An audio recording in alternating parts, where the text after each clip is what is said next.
Hey, it's us. Welcome everybody to Hey, it's my D&D game with a lot of cool friendos here. I always like to start things out by catching up with everybody because it lessons on table talk. So let's go with the top left with Alex. Alex, what have you been up to? How are you? Well, I'm watching my Green Bay Packers slowly lose the NFC Championship game, and other than that, just been living my life. All right, football stuff. They throw it, I'm I sure. understood that reference. Listen, I'm just trying to American keep it. football I'm for just you. trying to keep it nice and topical for all those football fans in our Yeah. Magic the Gathering fandom. If it wasn't Tom Brady, I'd be happy that the Packers were losing, to be honest. I understand that. I now know the Packers are playing against the. Wait, Tom Brady is now what? Tampa? On the Buccaneers. Yeah. On That's the right. Bucs, yeah. Yeah. I was like, wait, I got really confused for a minute. All right. Football's weird now, man. Yeah, it's been a So while. let's go Anyway. down one person. Bottom left, Carson. How are you? What have you been up to? Yo, that's me. Well, I just spent a number of hours streaming Commander with Tappy Toeclaws and some of our other Commander pals. Did you win? Technically no, but I basically did win one game. Carson I got only a wins moral when he's victory. playing against me. I got a moral victory with Neheb. Technically, I lost, and Alex Kessler was the only person left alive, but I'm claiming that game as a victory. All right. Well, bottom middle. Anna, what have you been up to?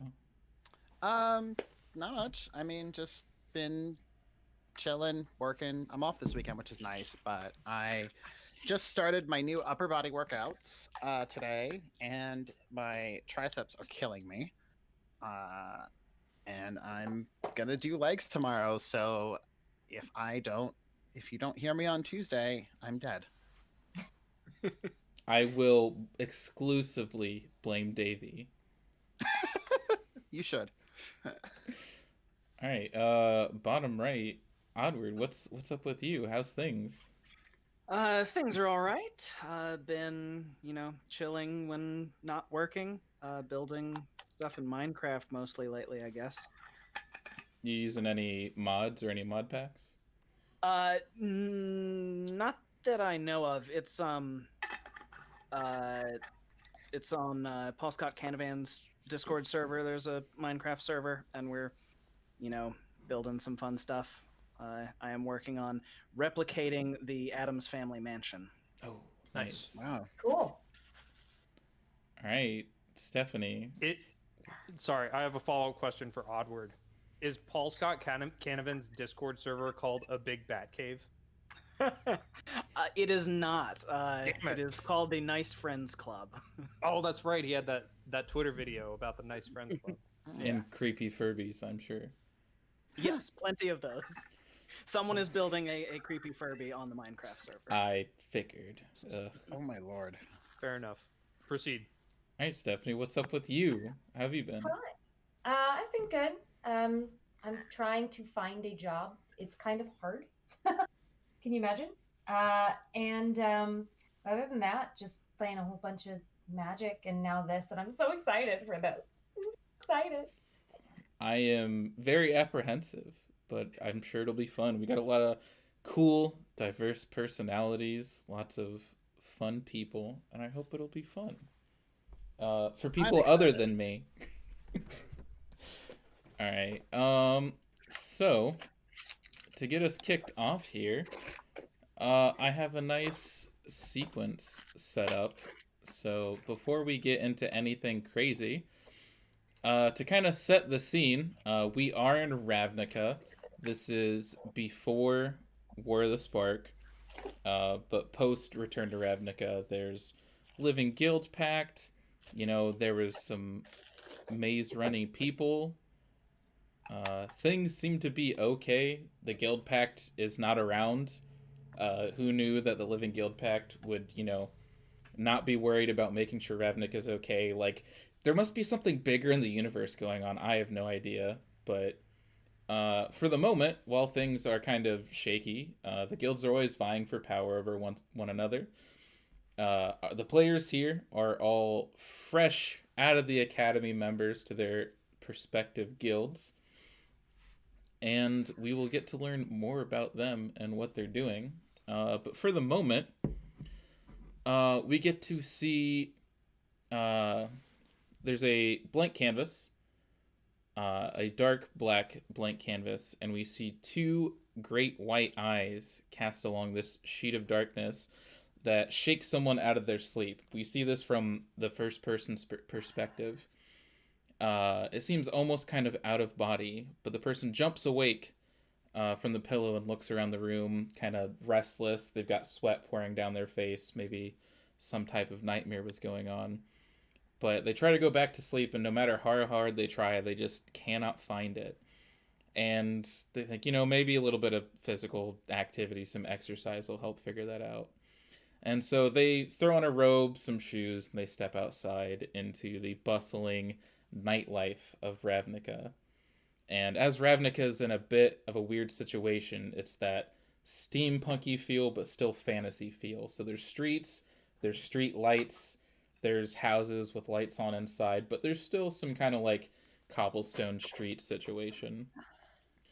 But this person begins to walk down the street, their eyes, at their feet as they continue walking, and they swear they can still see the outline of these two eyes.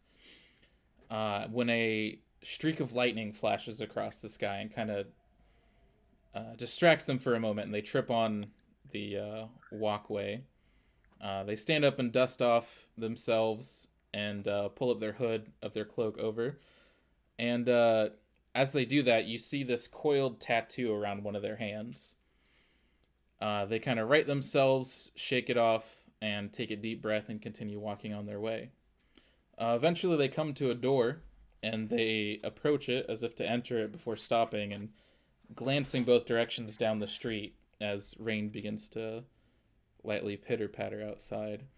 You see their hand twist in a way, drawing arcane sigils in the air before a small electrical flash and sizzle, and the door handle turns.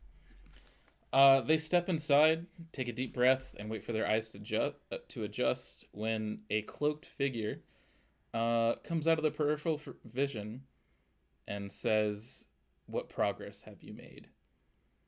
And the person responds, "I think I've finally been able to narrow down what's causing the interferences. Maybe with a little bit more time." And the cloaked figure raises an arm, and a glow starts to emanate from underneath the cloak. "You're running out of time, advisor." Light glints off the end of the figure's hand as it lowers back down to its side. "Look, I'm very close to finishing it. I just need more funding from the guild. It's taking so long, they're starting to question my intentions, and they've started to pull my funding." The other figure drops something small and metallic on a nearby table with a clink. "Contact the ghost. They will be able to secure your funds for whatever you need. I will consider this a down payment on better news in the future." The figure nods and picks up the item and tucks it into their cloak. "I'll have it finished by the next time we meet." "You better." And the cloaked figure opposite begins to turn and walk away before rapidly shrinking and twisting into a small void and disappearing completely. The figure that we've been following, you feel your arms stand on end like goose flesh, and the person raises their other arm without the tattoo on it, and you see a brass implement with different dials and switches, and you notice one dial in particular, newly fashioned on it, begin to sway and flicker wildly. The figure nods to itself before tapping the dial and turns to leave the building. And as you step outside, you see another flash of lightning and a rumble in the distance, and the figure glances up to the sky to see heavier raindrops start to fall, and he chuckles to himself before continuing on down the street. We see the storm pass, days go by, suns rotate by, a few days continue, and we see this helicopter crane movement from out of the sky over to this great gaping maw in the land of Ravnica with a small bridge across of it. We see the camera fall down into the bridge onto a cliffside, and we see a couple of different colorful figures in different shades of whites, greens, reds. They seem to be scaling the wall down the sides. And the first person to jump down is a very thin blue man. He finishes climbing and jumps down into some ruined floors leading into a larger building. He kind of nervously glances around before stepping off to the side as a large minotaur in Boros soldier regalia thumps next to the ground and kind of shakes themselves off, kind of snuffs at the little blue man as he walks away, and she reaches up a hand to help down the next person, which happens to be a small goblin. Odward, please introduce your character. I am Drizzrix, an Izzet sorcerer. Somewhat, I guess, somewhat recently made some missteps and was reassigned. Had previously some access to some nice stuff, and I tried to get a little bit ahead of myself and innovate a little too much, and caused a few too many explosive reactions, and was sent away to do bookkeeping for the moment. Okay. Quick aside, Mana Curves is rating. That's awfully nice of you. I feel blessed by all of these cool people coming in. We are just kicking off, introducing our characters here. I hope you had a great stream. So yeah, this, as you're scaling down the side of the cliff, this very large minotaur offers a hand out to you for assistance to jump down. How far is the jump? It's about like 4 of your body lengths, but this is a very large minotaur. Like, you could probably half sit in her hand and she could just lower you down. I'll sort of clamber onto the hand. She kind of grabs you, lowers you down to the ground before like pushing your back as you stumble into the which you now see is a Vidalkin in what looks like Azorius, like lawyer clothes. He seems very out of place down here. Climbing next down the wall is a little bit more of a lithe character. Anna, introduce your character. Who are you? What do you look like? I am Gwenia. I am a Golgari,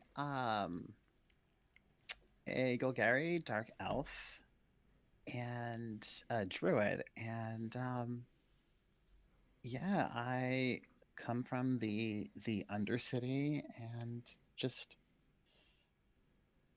enjoy exploring and finding things and just living my life. As you are clambering down this wall, again, the Minotaur stays behind and offers you another hand if you choose to accept it. It seems they're helping lower everybody else down. I probably should. I think this makes sense. I will go with them. All right. They help gingerly give you a hand as you step down. Followed by them is a much larger figure, adorned in Selesnya regalia. I'm not sure how, but a very large Loxodon is doing their very best to climb down the sheer cliff face. Alex, who is this person? Bachelor is a large gray Loxodon. His regalia is fairly simple, but you do notice a few secreted away darts and odd implements of cutting and throwing. He is making his way down with surprising gingerness for someone his size and bulk, but he does end up taking a little bit of time being careful given the drop. Yeah, so whether or not you're supremely focused on this, you do get the sense that the Minotaur does pause a bit before asking you if you need some assistance. That would be very helpful. Thank you. You see the Minotaur kind of like set down her axe next to one of the nearby rubble and like actually places herself next to you to give you assistance. And when she helps offset some of your weight, you hear just a barely audible "Ugh" underneath her breath. Something tells you she wants to maintain this like shiny armored appearance, but there was some great effort on her behalf. But you make it now, no problem. Followed by her as she helps you down. Someone skips off the top of her shoulder. You see this very live elf. Is a male elf with black and red paint strewn across his face. He's got some wicked short swords covered in barbed wire at his side. As you see a couple of scars on his face. He seems to be carrying some Rakdos regalia, but he is also here. Following him, as the Minotaur grunts after being jumped off of, she turns back up and sees a human woman coming down the side. Stephanie, who are you? I am Zora, and I am part of the Orzhov clan, part of the Orzhov initiative, and I have my cloak on right now in order to hide face a little bit. I kind of don't like making eye contact with people, and I just want to kind of keep to myself as much as I can. Please don't take too much notice of me. I'm going to just have my weapons on me a little bit more concealed than probably some other people will. So again, the Minotaur will reach out a hand to kind of assist you if you want. I am very apprehensive at first letting anybody help me, but I recognize that it's probably a far way down for me, so I begrudgingly take the Minotaur's hand. So after you land on the ground, you feel a little bit of a rumble behind you as dirt and rocks begin to tumble. And you can feel a large creature moving behind you, tumbling down the side somewhat gracefully, but still on all four legs, is a centaur. Carson, who are you? And how did you climb a cliff face, they wonder? The world holds its breath as we await the results of that test, Joel. My name is Brinzen. I am a gamekeeper from the Gruul fields, and I am taking greater stock of the city that some of my more aggressive brethren have opted to destroy or attempt to. So yeah, that's where we're at, and even I'm amazed that I still haven't tumbled off of this cliff face. So that's how that's going.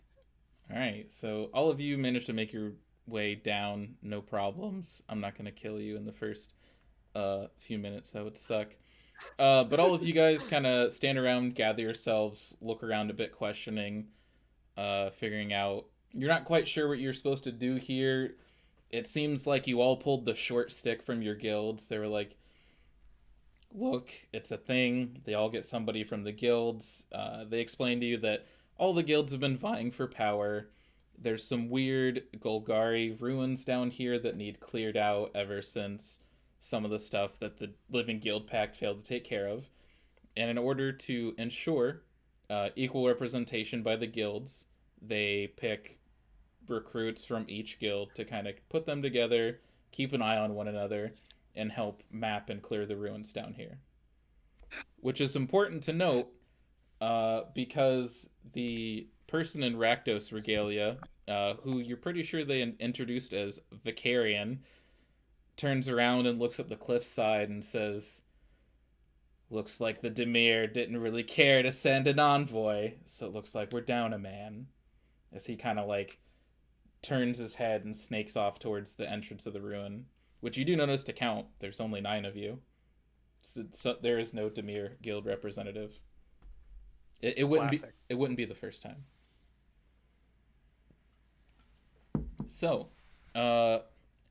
as you kind of collect yourselves and look over one another, just to give you some names here, the small Vidalkin, you know as Kavin, Kavin. He looks like the most nervous, Azorius lawyer who probably pushes papers all day. He is not comfortable down here. The Minotaur is from the Boros Legion. You know her as Zoka. Let's see. With a C or a K. Zoka. Cool. That was which character was that? I'm sorry. Who is Zoka? That is the Boros Minotaur. Ah, yes. You've met the elf Vicarian from the Rakdos Guild. And alongside the 5 of you, I don't think I'm missing one. Oh, as you guys are collecting yourselves, there is a additional person who glides down to greet you. This is... You're not sure what race they are. They appear to be some type of elf with different appendages grafted onto them. In this case, it is a bit of a manta situation, as this hybrid elf from the Simic Guild glides down and lands lightly next to you guys. You know that they introduce themselves as Rhodes. The other important thing to note is anyone from the Simic who's undergone the hybridization process, they are neither male nor female. They prefer the they-them pronouns just because they see the being part of that project as their body changes. They haven't decided where it is they land until they've decided what they wish to take on. So you knew that they do not identify. But all of you gather together. And can you just go over just their names again? Mm-hmm. The Azorius was like a lawyer person. Yeah, that is. I love how you just said lawyer clothes. It is a blue Vidalkin male named Kavin. Okay. We have the female Minotaur from the Boros named Zoka. Mm-hmm. We have a male elf named Vicarian from the Rakdos. We have Rhodes, who is the hybrid from the Simic Guild. Rhodes, as in country roads take me home. If it was spelled R-H, yeah. R-H-O-D-S. So like Rhodes Scholar. Colossus Yeah. of. Yeah, there we Yeah. go. Rhodes Scholar. That's I'm trying to think a meme reference. So Plus U5 makes 9. forgive me. Okay, cool. You remembered that you were all brought here to map out and clear out anything weird in these Golgari ruins. Sometimes it's overgrowth, sometimes it's creatures. But you were told to meet with a Golgari envoy named Yvonne. She is also a dark elf. But you see the entrance to the ruins that you're supposed to head to. As you guys have all gathered together, what's the plan here?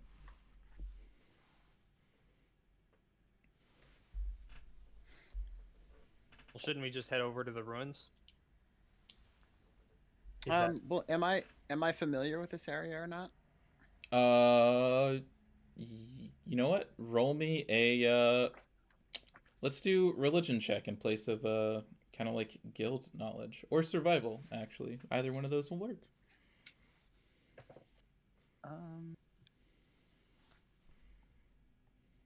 Well, survival's +4, so I'll roll that. 16. All right, with a 16. So these are part of the catacombs that connect to the Undercity. These are kind of near, as far as like Golgari territory is concerned. You heard recently among the guild that they wish to move out some of their agricultural efforts into some of these ruins that are nearby. And some people got hurt, some people got attacked by weird creatures out there. And you know that this is just like it's nearby on the edge of the territory. They're wanting to move their borders out to increase their food production process. Was Okay. there any specific questions you were wanting to ask? No, I just wanted to know if I was familiar with this area. Yeah. They said they reported some like weird fog and sightings of creatures that they weren't too familiar with, but who knows if that's true or if people are just talking about hearsay. Mm-hmm. But yeah, that you see a entrance to the ruins that's kind of haphazardly.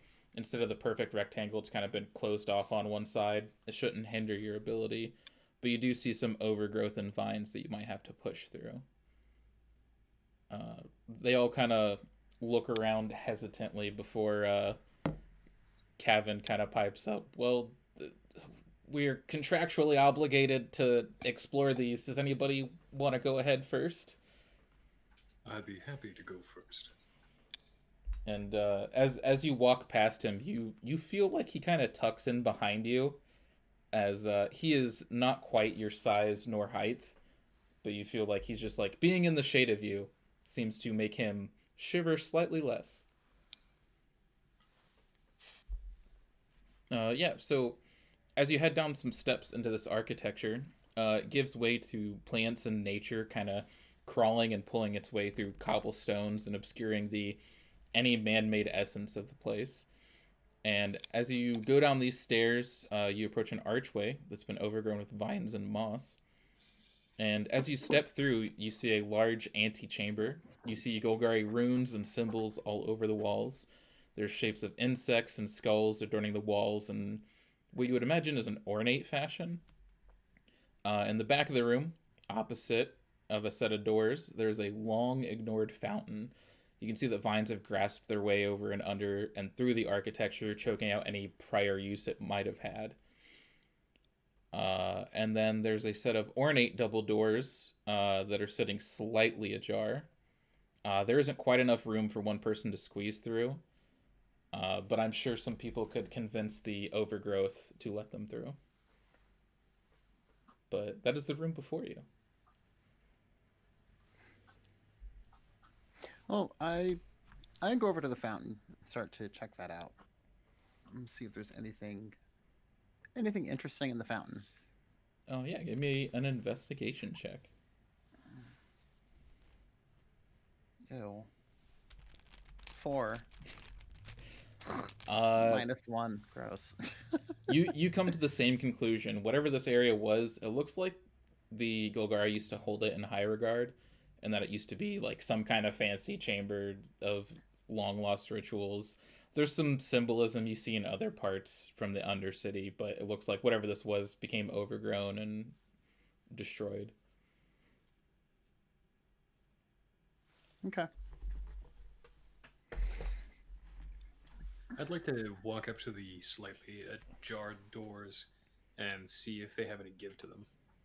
Yeah, when you go up to put your hand on the door and move it, it's got that thing where there's like, oh, I pulled it, there's a root underneath kind of stopping it, and then you clear that and there's a root up top, and then you find the source of all this root system. You would probably have to like yank it out, chop it out, clear it out in some fashion to make this door usable again. It'll definitely take some muscle. Brinzen, could I borrow you for a moment? Happily. What do you need, friend? I think if we cut these roots away here and here, we could get this door open. Let's do it then. I will use one of my axes to start chopping away at the roots above the door. All right. So Brinson, let's give you an attack roll, and Bachelor, if you want to give me an athletics roll, I will let you do your combined effort. Let's see. It's a total of 20 from me. Okay. It's a total of 20. Is it the roll plus strength for a melee attack? Yeah, I'm just giving you a melee attack, so you obviously hit. Okay. So give me some damage. Let's see. Damage was 5 damage. Yeah, so I mean, roots aren't too terrible. you see Bachelor place himself against the wall with his arms against the door. As soon as you hack that vine out of the way, he pushes with his hands, and then because you hacked the vine out of the way, he just pushes a leg and kicks it open with ease. Nice. Easy. You see down through the doors, you see some mycelium covered walls. That's mushroom covered walls for not fancy people. And you see like a thick fog hangs in the air, maybe from the spores. And you kind of like look around. There's some shafts of light still peeking down here into the Undercity. But yeah, a hallway leads down to what looks like another room. We should probably go down that hallway. Allow me to go first. Don't everybody get up at once. I start going down the hallway. I'm really excited that everybody's distracted by the doors that just got opened because I'd like to explore this room and see if there's anything in it for a little bit more while nobody's looking. Yeah, give me do you want like a cursory glance, or do you want to give it a thorough look over? I want to give it a thorough look over now that everybody's distracted. Yeah, so a thorough look would be investigation. What does that mean? So on your list of skills, under intelligence-based skills, there should be investigation. And hopefully there's a plus next to it. Yes, there is a plus next to it. Yeah, so that's how many? Give me a D20 roll and add that number to it. Okay.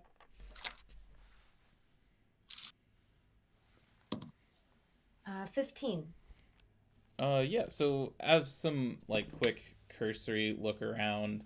There's some architecture, there's a fountain, there seems to be some overgrowth here. But as you do kind of like pick and move some vines around, you do happen to notice underneath the undergrowth that your party member Gwenia walked by. There are some coins at the bottom of the fountain. You see the glimmer of what looks like 5 gold coins and 7 silver pieces underneath as well, as if people used this as a wishing fountain in times past. As far as anything unique or artifact-wise that someone would be looking for, that looks picked clean. You actually see some of the walls that maybe had adornments, and you can see the scrapes of knives and daggers in them as if people pried things out. Anything really cool or expensive might have been picked around already, but you do find a bit of a treasure. Is there anything else you wanted to look for while you're back there? I mean, as long as I'm here, I may as well get that treasure while I can, get a couple of those coins. Maybe I can pay for my next meal next time I'm in town. Yeah, definitely. The guild's wages aren't usually the best for everyone. You're not sure how the gruel work, but I don't think they get paid a wage sometimes. But definitely, as being a member of the Orzhov, you got to get that money. We make do. Yeah. So. I'm think. How deep is this fountain? Is it very deep? Like, shin to knee deep. It looks like a fancy fountain for show. Much less functionality. I'm going to step into the fountain and start picking up some of the coins while nobody's noticing. Yeah, give me. You know what? Let's do sleight of hand. We'll call that as you scraping up some coins. Okay. 17. Yeah. So as everybody's kind of concerned with this group effort of people chopping out the root, moving out the door, you kind of do that thing where you place your back against it, you kind of like lower down, pick up the coins with one hand, and just slip them right into your pocket. No one seems the wiser. Can I see if I noticed this? You can if you like, but her number against your passive perception is what I was doing. So I roll for that. Oh, against passive. Yeah, unless you're like actively keeping an eye out for somebody to snitch something, just your passive glance, her number exceeded. Right. Well, yeah, it's 14, so no. Okay, How much money did I collect? Was it 5 gold, 7 silver? I forget. Sounds right. Something like that. I used those dice and tossed them off the side. Perfect. Brinson, as you continue down the hallway, you see that eventually you come to a much smaller room with two different doors. Let's see. One appears to have a little bit more rubble over it, but that doesn't necessarily keep it sealed off from anything.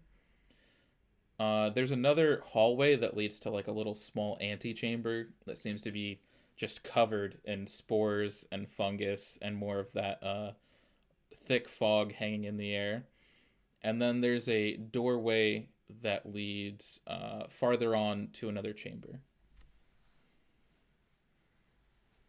I think I want to go down the hallway and check out the smaller antechamber with the spores and the fog. Yeah. Let me do some quick snooping here. What's your passive perception? Passive perception.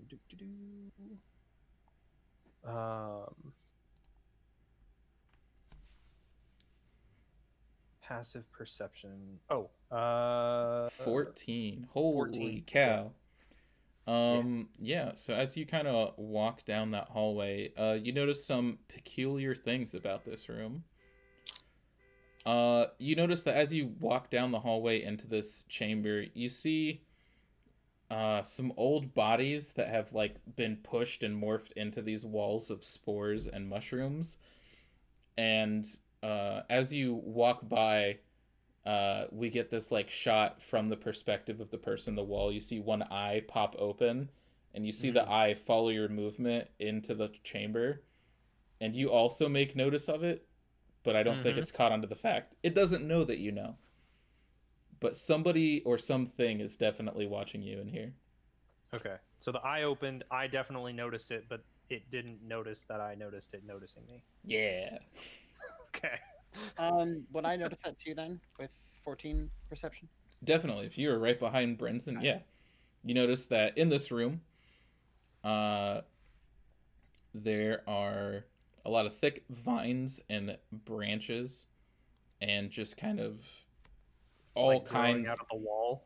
Yeah, all kinds of overgrowth, all kinds of looks like maybe long dead bones and bodies, but these ones have mushrooms that have grown over them and kind of like sealed themselves into the wall like Last of Us style.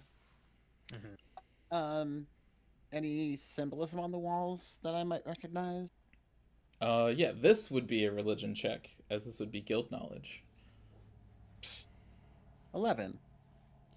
You're not sure as Looks to like this. the inside of. Go ahead. You're not sure as to the specific use of the chamber, but this is definitely something old. You're not. There's like a word people used to have for these type of people. Like it used to be part of old Golgari culture. You think about it and you just can't recall that word, but it's something from like old culture. You're like, oh, I remember seeing that like a long time ago. The old folks called it something, but I don't remember the word for it. Okay. Yeah, but in here you just see a couple of bodies that look like they've been plastered to the wall with fungus. There's some spores and dust in the air, but other than that, I was gonna say it looks like the inside of the Flying Dutchman. yeah, basically. Had you not had a high perception, you think that I might have Flying Dutchman you, yeah?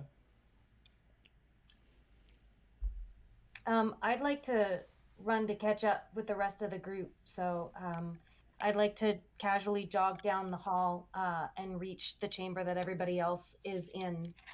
Yeah, you as you kind of jog up, you notice that that old Zoka is bringing up the rear, and as you kind of like trot up next to her, you see her turn and like catch a side eye glance of you and huffs as she continues to follow the rest of the group down the hallway.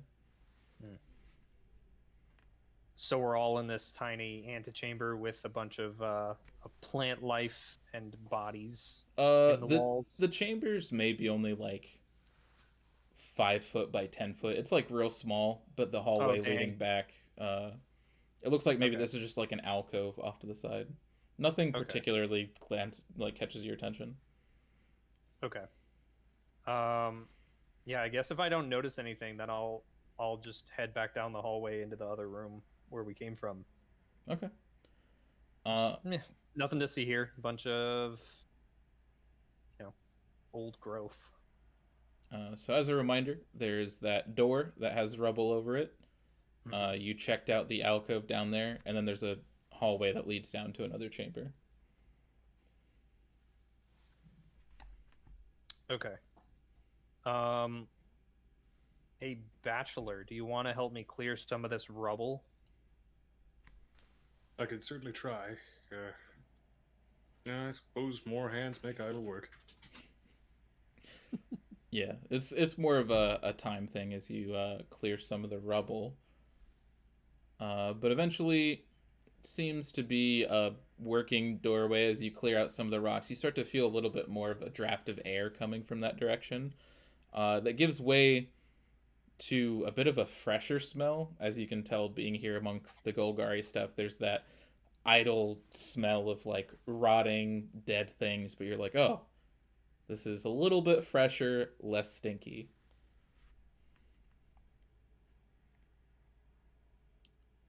All right, let's when the door is clear to move through, I would like to proceed through that door. So down that hallway, you follow it down for maybe a few minutes at the most, before it does come to a hallway that is chock full of debris, just completely covering it off. But thanks to that previously mentioned passive perception, you do see a poor skeleton in the rubble, and there is an arm over the top of what looks like a gilded box that has been slightly crushed but seems to be intact. I want to go after this box.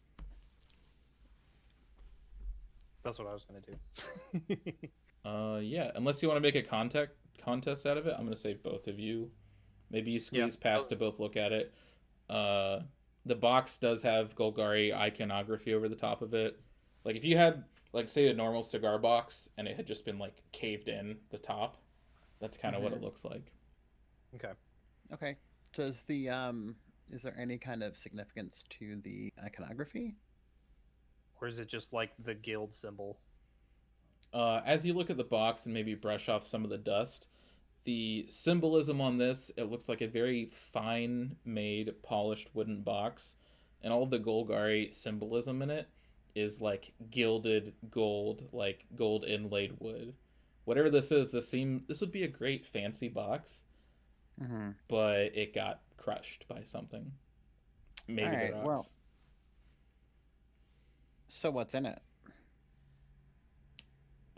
Yeah. So if you want to pick up the box, it's kind of like the top is still bent in and the latch on the front is still in place.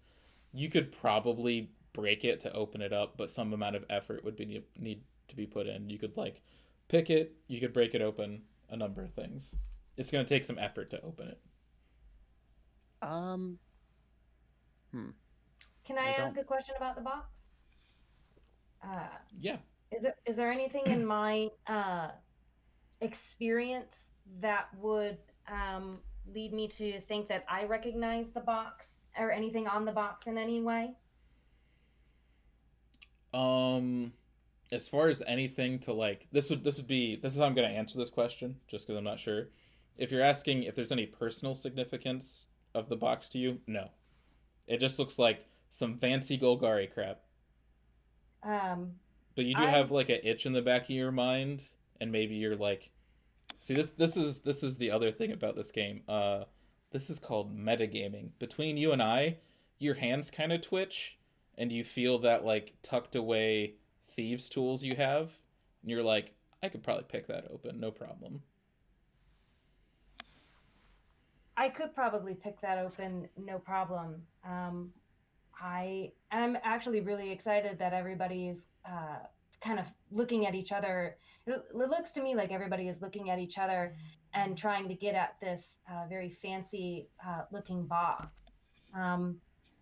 I'm gonna worry about that box later, and I'm just gonna let them try to open it. I'm still back in this room that led out to the outside where that skeleton was. So there's all of the bodies and everything that are on the walls. I notice the eyeball that flicked open on the wall that was staring at Brinson earlier? I'm gonna assume that everyone was kind enough to let you know, or Brendan let people know. If you didn't, I know you actually did not. But I'd like to see if there's anything else that's in this room that might be older than some fancy gilded box. actually, your passive perception is high enough. So Brinson did not tell you anything unique about the room, but when you walk in, you do see that like mummified fungus corpse. Its eye does open and follow you around the room when you step in. Is there anything about the skeleton that was holding the box? Yeah, it's a very frail skeleton. Like the bones look kind of humanoid. But if you want to give me a medicine check, I will give you more. 18. Nice. So yeah, these are very thin bones, kind of light, somewhat hollow. The bone structure looks like there might be wings on the shoulders. You know that the Golgari do have kind of like, as menial workers, there are the crawl, which are the bug people. This looks like some type of bug skeleton situation, but over the top of it looks like some fancy ceremonial Golgari robes. And you're like, these are kind of, like nose to the ground workers that do like menial work. Why would he be wearing like priest vestiges? That's very strange. Can I take the robes? Yeah, definitely. They're Okay. I would say they're slightly usable, but they are very dusty and very torn up. But they look more ceremonial than like, I don't know, streetwear. It's like the Pope wouldn't wear his hat outside, you know? So it's kind of like an antique. Yeah, definitely. All right, so I'm gonna have some dusty old ceremonial Bulgarian robes, Yeah, you got it. and then the box we just can't open it right now. I can't. You could do it with some like elbow grease, but you don't know if that would hurt what's inside, or somebody could like mess with the lock and open it up. Right. Well, I mean, Brinson, I honestly, I like the box. I don't know what's in it. But I, I don't want to ruin the box or the contents. So I think we can just take this and like try to figure out how to open it later, or maybe someone else can help us. Definitely. I ask aloud to the whole group if anybody thinks they can open this lock without damaging the contents. Because I could certainly smash the box if I really wanted to see Oh. what's in it, but No, I don't want you to do that's not what we're doing. Yeah, so as you kind of call down the hallway, Zora, you do hear a bit of an echo as Brinson calls out like, "Oh, stupid box! Can somebody open this?" Like, as you're still looking over and picking through this fungus room. I hear Brinson shouting, so I decide to go over and check out what he's shouting about. Yeah. And I see the box that they're all hovered over. It looks like a very fancy box, and I think I guess I could open it. Yeah, I could probably open something like that. It looks like a pretty normal lock to me. I remember this from a different runes that I was exploring a couple months ago. This doesn't look too complicated. I should be able to get this. All right, give me a. I believe it's a sleight of hand check, and Okay. I want to say you get. I forget the exact rules. Wow, but you do get a bonus for like being proficient with thieves' tools. I'll factor that in somehow. I think. Don't you get to roll twice and then pick the better one? We'll figure out what she rolls and go from there. Right. Sleight of hand, you said? Yeah. I rolled a 10. Okay. Normally this would be difficult, but with tools and with skill, and the box is just a mess, you do manage to unlock the box, and maybe somebody who's stronger can just kind of like pry it open. But Yeah. no traps were set off when you unlocked the box. Nothing looks terribly strange. But who wants to open this sucker? I'll do it.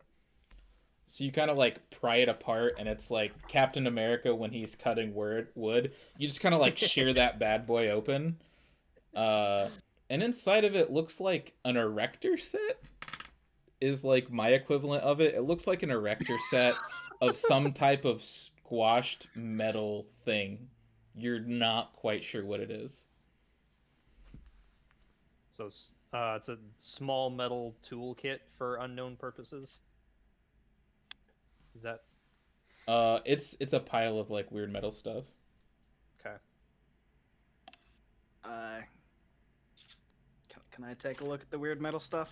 Yeah, definitely. You are welcome to take a look at the weird metal stuff. Yeah, give me an investigation check. All right. That would be. Actually, if you want to give me a religion check first, I will possibly give you advantage. Well, so it was 15. Okay. For the investigation?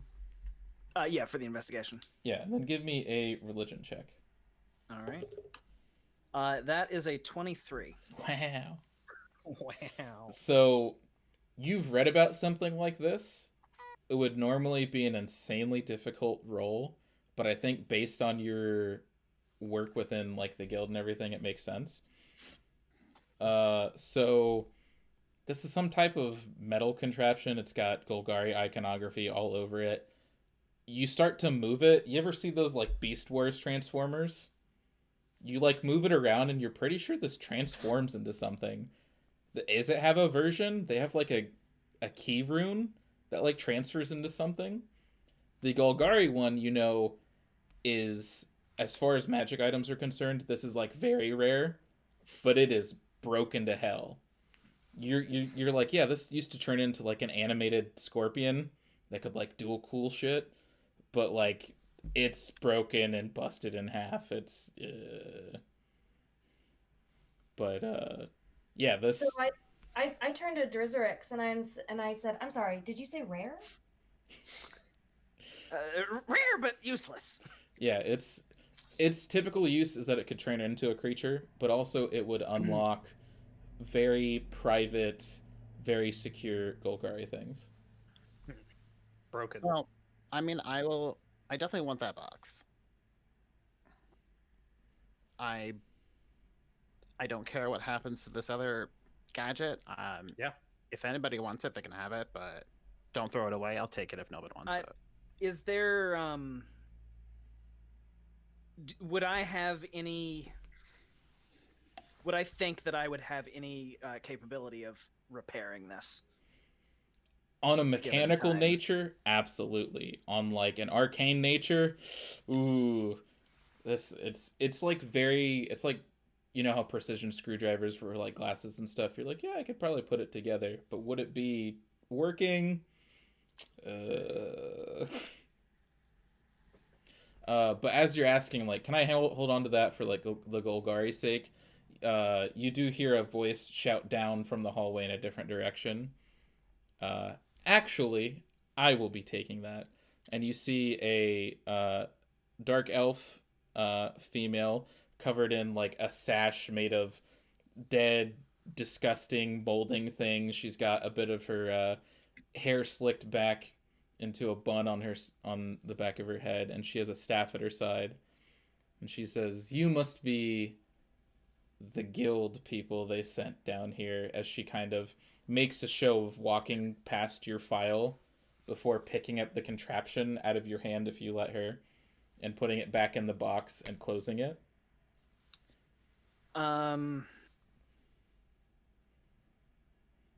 Yes, sure. Okay. Sure. Yeah, she takes the item, puts it in the box, closes it up, and she says, Who are you? Friend, I'm Yvonne, the one you were sent down here to meet. I was looking for you when it seems that you guys have already started the search without me. And she kind of like looks past all the group of everybody here. It's definitely a ragtag group of you people. Let's go back to the fountain and we'll circle up here real quick. I step up and I'm stepping up to shout at Yvonne. Well, what makes you think that you're gonna take this? What right do you have to it? She puts the item in the box, closes it up, and puts it into a pouch on her side. And as she walks away from you and you hear her shoes clink on the stone past her, she says, "Honey, it belongs to the Golgari. It's ours." Which is where we're going to take our first quick break before we round up again. Uh, so we're going to take a quick 5-minute break and come back and figure out what our good friend Yvonne wants. Cool. Quick question, Yeah. Joel. For these random stuff like the robes and stuff, should we be keeping track of like the weight for encumbrance, or is that not something that we're gonna worry too much about? Nah, I'm not too crazy. Okay, cool. So don't worry about that. Yeah. So Okay. So I can carry as much useless garbage as I want, and I can within find a reason, use later, or maybe not. You know. because I know a certain goblin might have a junkyard with them in that case, but within reason. Excuse me. I don't know. We might have to compete to see who can carry the more junk. So yeah, we're gonna take a quick 5-10 minute break, and then we'll be right back.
Damn. Hey, we're back.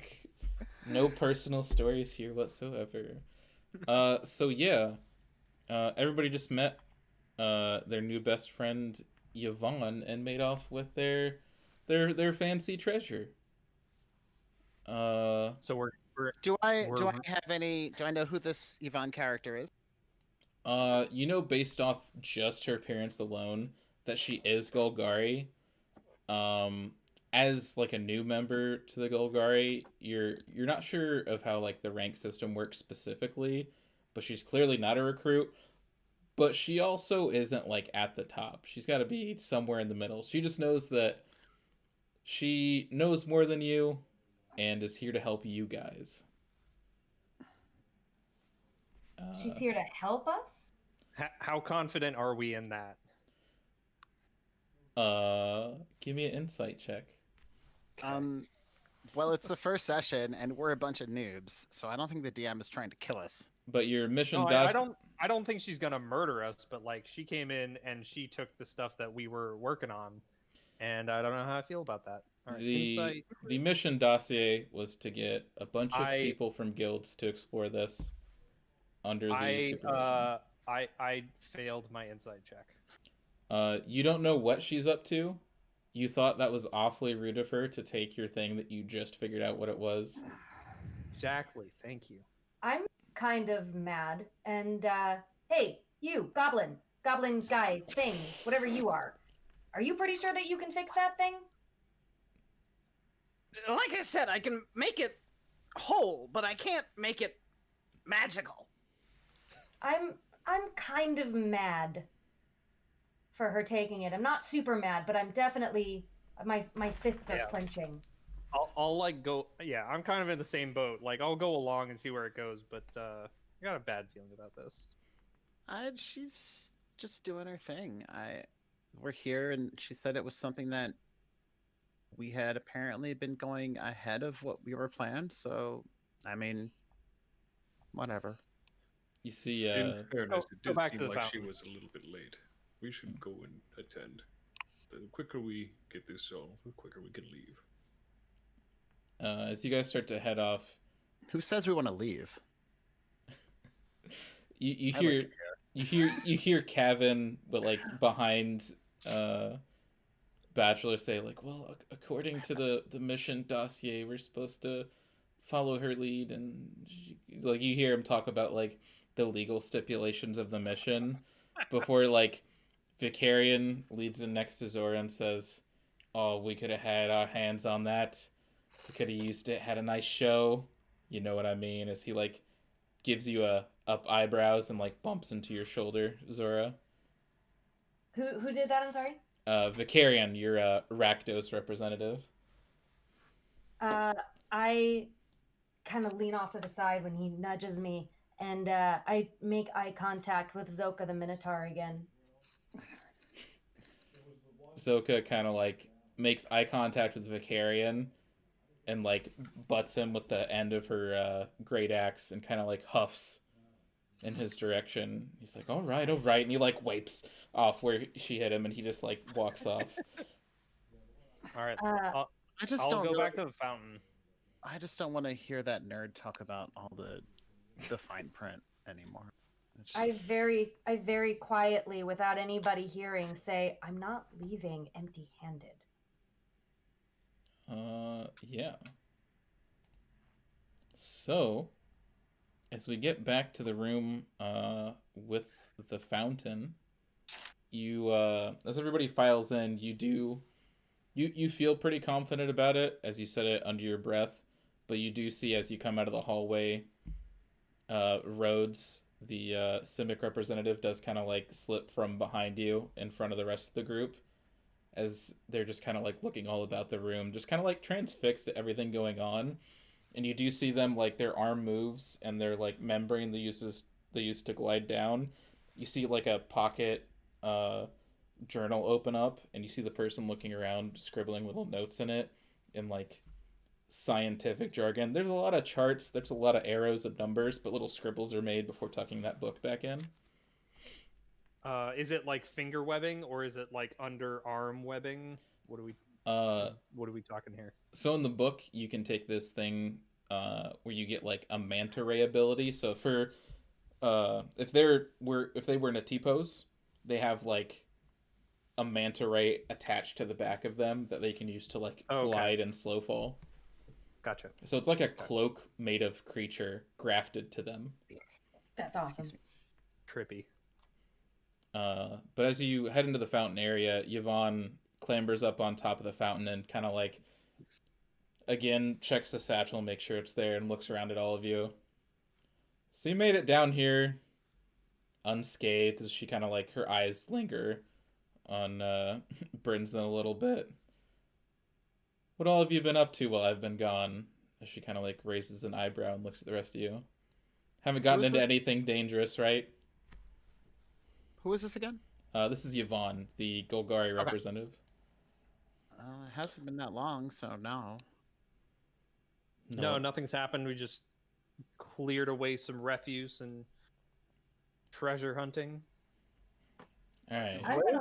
I'm gonna let everybody else answer her question that she just asked, and I'm gonna take a look. I'm gonna look up in the room because it doesn't seem like anybody's looked up for any kind of ledges, any kind of vines, any kind of anything that I can maybe get around the room on top of, or kind of stealthily move unnoticed and undetected.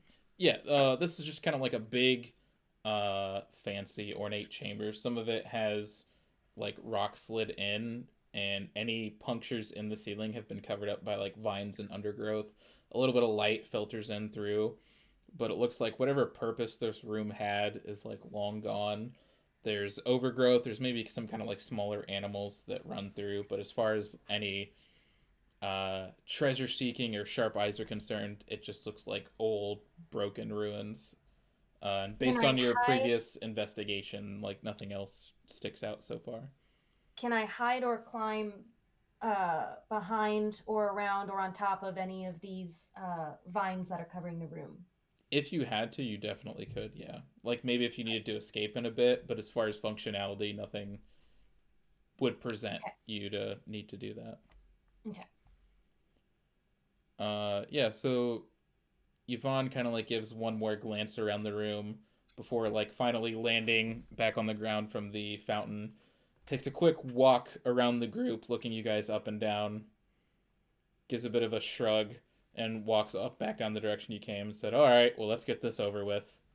Apparently you've already made it halfway through everything in here, so let's make sure it's clear and you can be on your merry little way.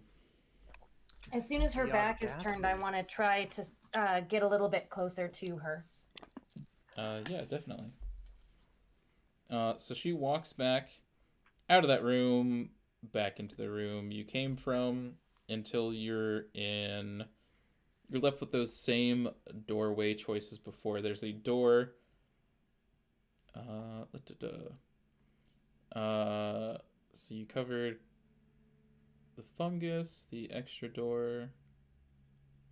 Yeah, so then you guys finally head back down into that last doorway you're able to take, and it brings you into a crossroads. So there's a door in each cardinal direction. The walls are adorned with inlaid skulls and more Golgari iconography. Some of these walls are inset with coffins and script underneath each one. You can attempt to read the script if you like, but it's not in a language you can recognize. But yeah, there appears to be a door that leads off in every direction. There's the hallway you came from, the small alcove, which led to the fungus, and then two others you haven't seen yet. That was my bad. I described the room incorrectly. Actually, does anybody read, write, speak Elven? Elvish, yes. Yes. All right, so that iconography and the written letters on the coffins, you can just read it. It appears to be like somebody's name describing their life, and next to a couple of them in ornate script, they have a title next to it that says Okran. There's 3 or 4 of those that say Okran, and one specifically that says Matka. They seem to be very like you can read them. They're in Elvish. They're a word, but it's like a word specific to the language. Like it has more significance to people from that group or from the Golgari. So like So before, when you couldn't think of that word that people were talking about, you're like Matka. That's exactly who that dude was that was in those robes. Some type of high priest. You're like, yeah, the old people used to call those people Matka. so do I know any more about this kind of thing? This Uh, matka yeah, if you want to give me a guild knowledge roll. religion. 11.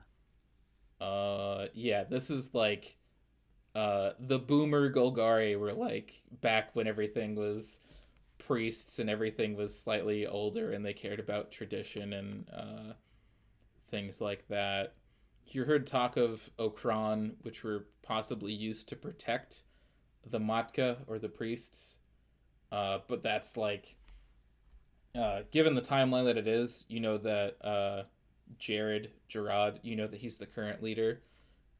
He is above whatever the Matka would be, but like it seems like old religion. Like maybe these were like Catholics, and they're like, oh, we're not going to do our hoes and hums, but they still kind of like follow the same religion. Okay. But yeah, so eventually Yvonne leads you to this room and these last two doors, and is like, so you guys have been down here. Which direction are we going now?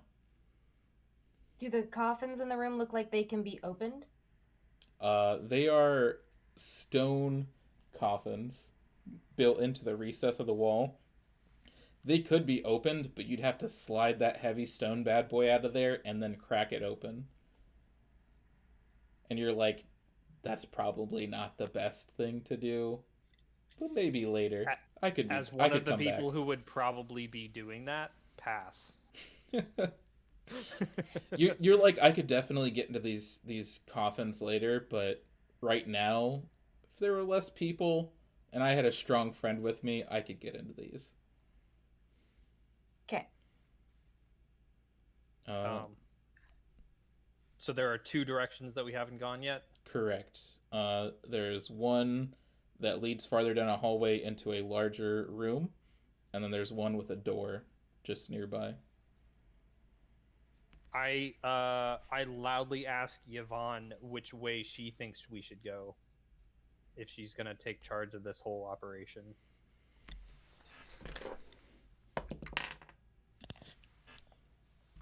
She points off to the door nearby and says, "Well, I guess this one's closer, so lead the way." And she then stands there with her arms crossed. Yvonne, Yes, isn't there supposed to be 10 of us?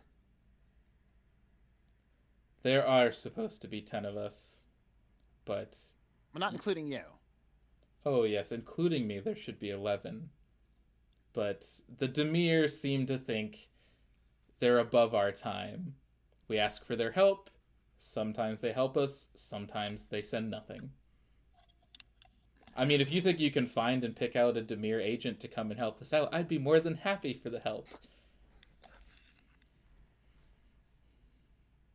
I'd like to roll an insight check against Yvonne to see if she is a Demir agent, if possible.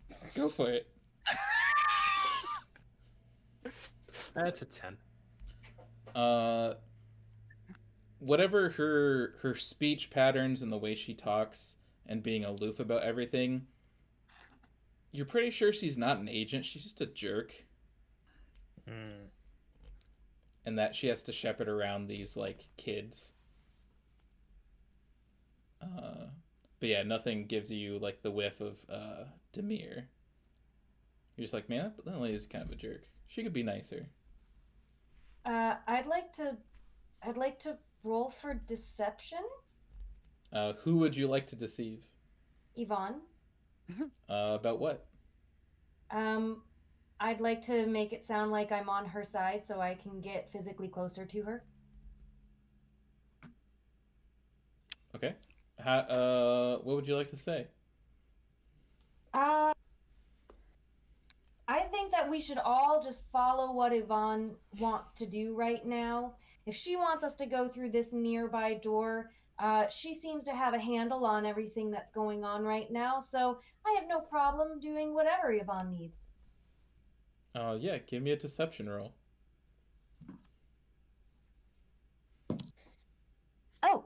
Oh, that's really good. Plus the thing, plus the deception, 22.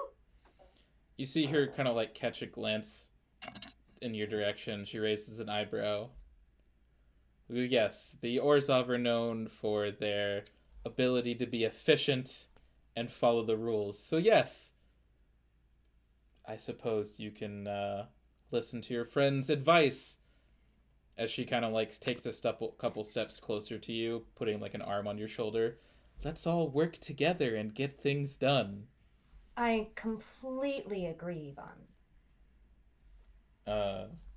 You see Vicarian take off towards the door, and he kind of like does that loud enough but still kind of quiet, where he's like a fucking teacher's pet.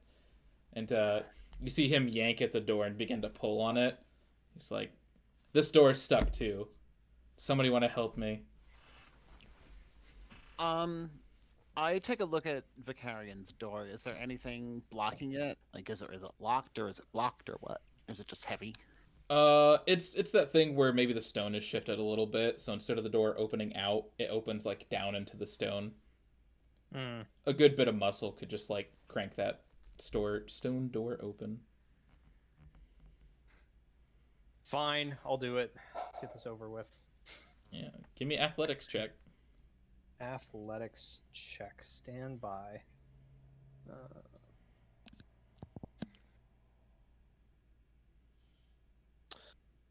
Oh boy. 24. Ooh.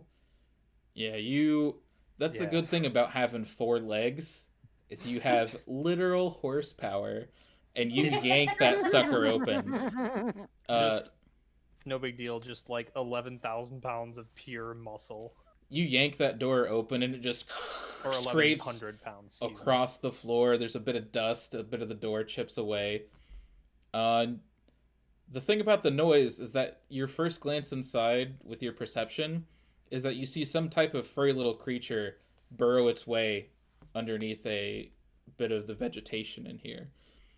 A quick cursory glance, a bunch of overgrowth, like the ceiling is collapsed in, a whole bunch of vines and overgrowth covers this room, and the branches kind of twist and turn into a bit of like a cave-like structure. You see a bit of like glints of glass and some like gold and silver from the back of the alcove. But you're pretty sure you saw, from your perspective, a little creature. I think in human perspective, it's like something the size of a like if a basset hound were the size of a Great Dane. Like a big 4-legged creature ran back into that wooded alcove, but not on the steadiest of legs. Can I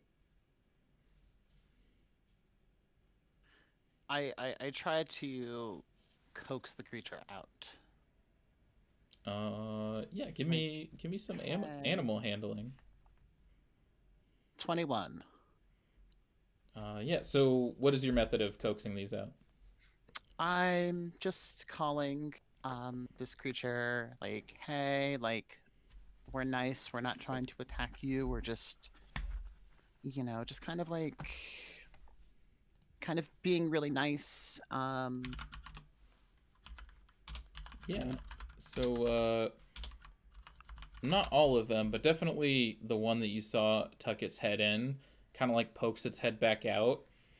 And though it is the size of like a Great Dane, it looks, imagine if a rat were the size of a Great Dane, but it's got that like mole face where it's got little protrusions that seem to like look and peer and touch things. And then it's got like a long rat tail that kind of flattens out into like multiple, like 2 or 3 spikes at the end of it. Yeah, I take a little like piece of food out and I try to like give it to them to kind of like show that we're nice. Yeah, the one that you got its attention, I would say, has no problem. Like it identifies it. You see its face kind of like sniff around in the air Mhm. before finally finding the food. But you peer back, and you see that there's three more faces deeper into that alcove, and they all seem to be like huddled together. One of them will like stick its face out, and the other one will like nip at its neck, and they'll huddle back further into it. Um, can I cast Speak with Animals and then try to talk to them? Yeah, definitely. Okay. Uh, yeah. So as soon as you cast it, the one in front of you is like, "Oh, food! Oh, I'm so hungry," and the one behind him is like, "Oh, there's something new. There's new people here. I'm scared. Maybe one of us should get mom. What's going on?" And you see him kind of like circling in the back, and the one in front of you is like, "Oh, who are you?" Hi, yeah, I'm Gwenia. I'm part of the Golgari here. We kind of live here, too, in this kind of vast system of tunnels. You see it like bump We're into you. You live down here too, and it kind of like bumps into you. I live down yeah, here too. yeah. These are my friends. Brinton and Vicarian. You see Vicarian kind of like give a wicked grin as you see gears turning in his head for a little bit. Yeah. But yeah, we're wondering. We're just wondering what y'all are doing here. When like, I know you live here, but like, tell tell me more about you and your friends back there. Oh well, me and my brother and sister, we live down here, and I think we're just down here. We're not big enough to go out and explore. Mom went out to go explore and find food for us. We're not too great. She's really strong though, and we're just down here trying to be out of sight, like she told us. And Hmm. but you seem okay, and you kind of hear calls from the back. They're like, "Yeah, come back here. She told us to hide." Um, well, do you mind if I come in and like say hi to your friends? Uh, I'll just come in by myself. I'll make sure that they stand back. so when you say that, your hand does actually find purchase on Vicarian's chest. Is he kind of like he has now retrieved a net from his bag as he pushes into, and he's like, in our Rakdos shows, we could definitely use something like this. Get it fatter, train it up, have a couple of good shows. Is he kind of like, Yeah, that's not happening. uh, I nudge him with one of my hooves.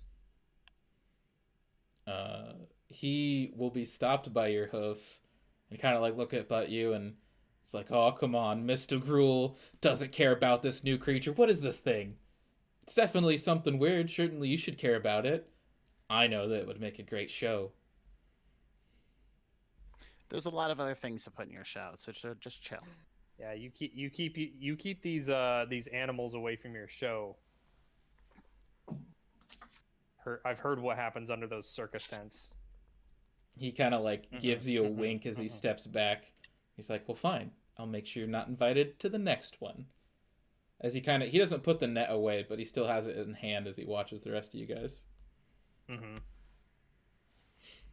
All right, But yeah, so if you want to go and hang out with the other ones in the back, you are more than welcome. yeah, I go in. Yeah, And so as you walk by and get further into the alcove, you notice there are bones, some of those similar to the Crowl. There's a couple of like torn and bitten off wings. Some of the humanoid creatures that you guess maybe have gotten killed or taken away. This is where they ended up. Uh, there's a couple of like spare coinage laying around on the ground that they don't seem to care about. Uh, but yeah, it looks like whatever people were here have literally been gnawed to the bone. You notice as one of them kind of like looks at the bone, it's like mole face. There's like little teeth inside, and they just kind of like all over the bones. so, can I ask, who are these or what have you been hunting and what have you been surviving on down here? Oh, hunting. We don't do hunting. We're not big enough to hunt. I want to hunt. Well, I mean, mom. I mean, Oh, you your know, mom. whatever she brings back. I mean, it's not moving when it gets back here, but we make do. Oh, I hope she brings something cool. All right, well, I do have a little more of this food here. Would you mind if I traded that for some of your things, some of your like, trinkets that you're not using?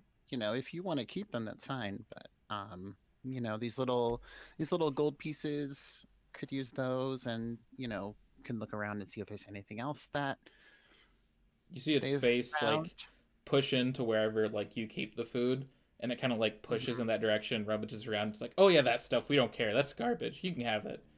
We don't need garbage. We need food. Gimme. You were just hungry when I pulled it out of my pocket. You were excited.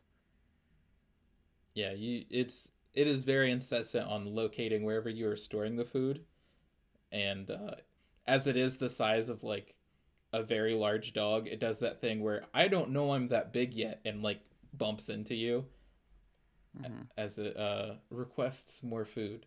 But yeah, if you want to make that exchange, you can pick up the coinage for whatever food you wish to Um, give them. how many coins do I get?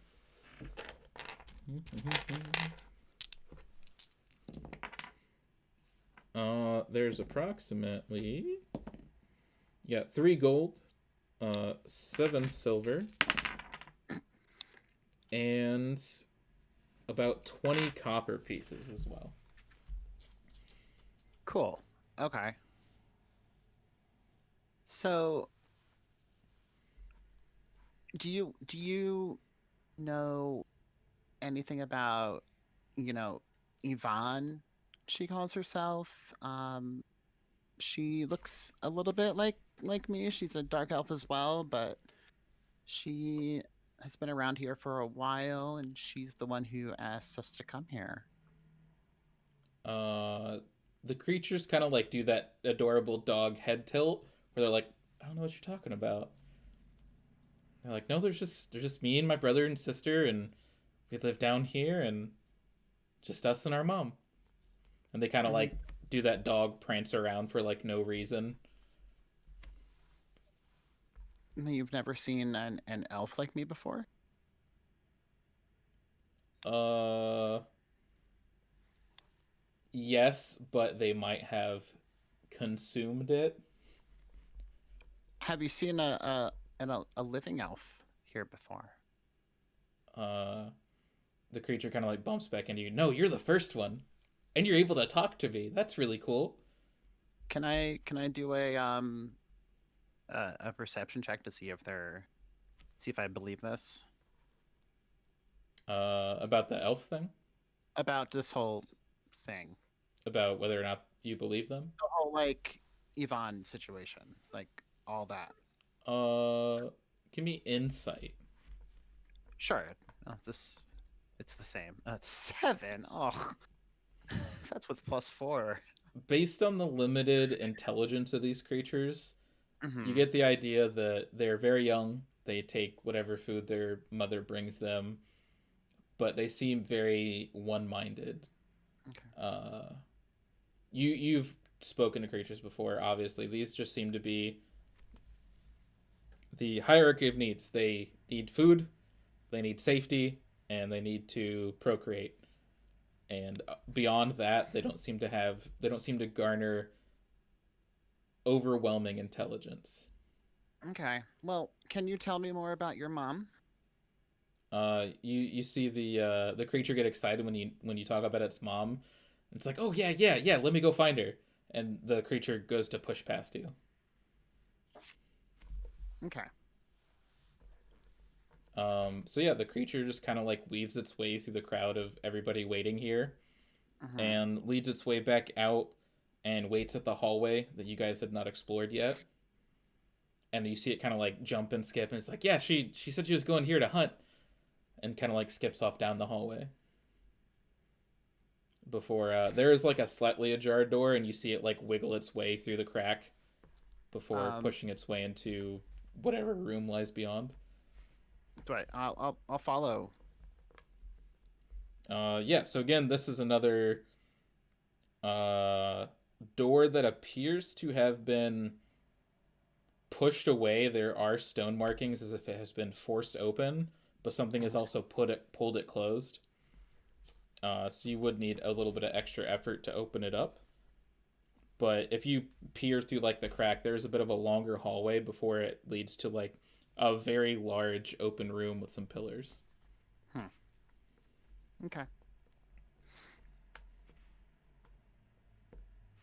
Well, Brinzen, you wanna? Hold the door.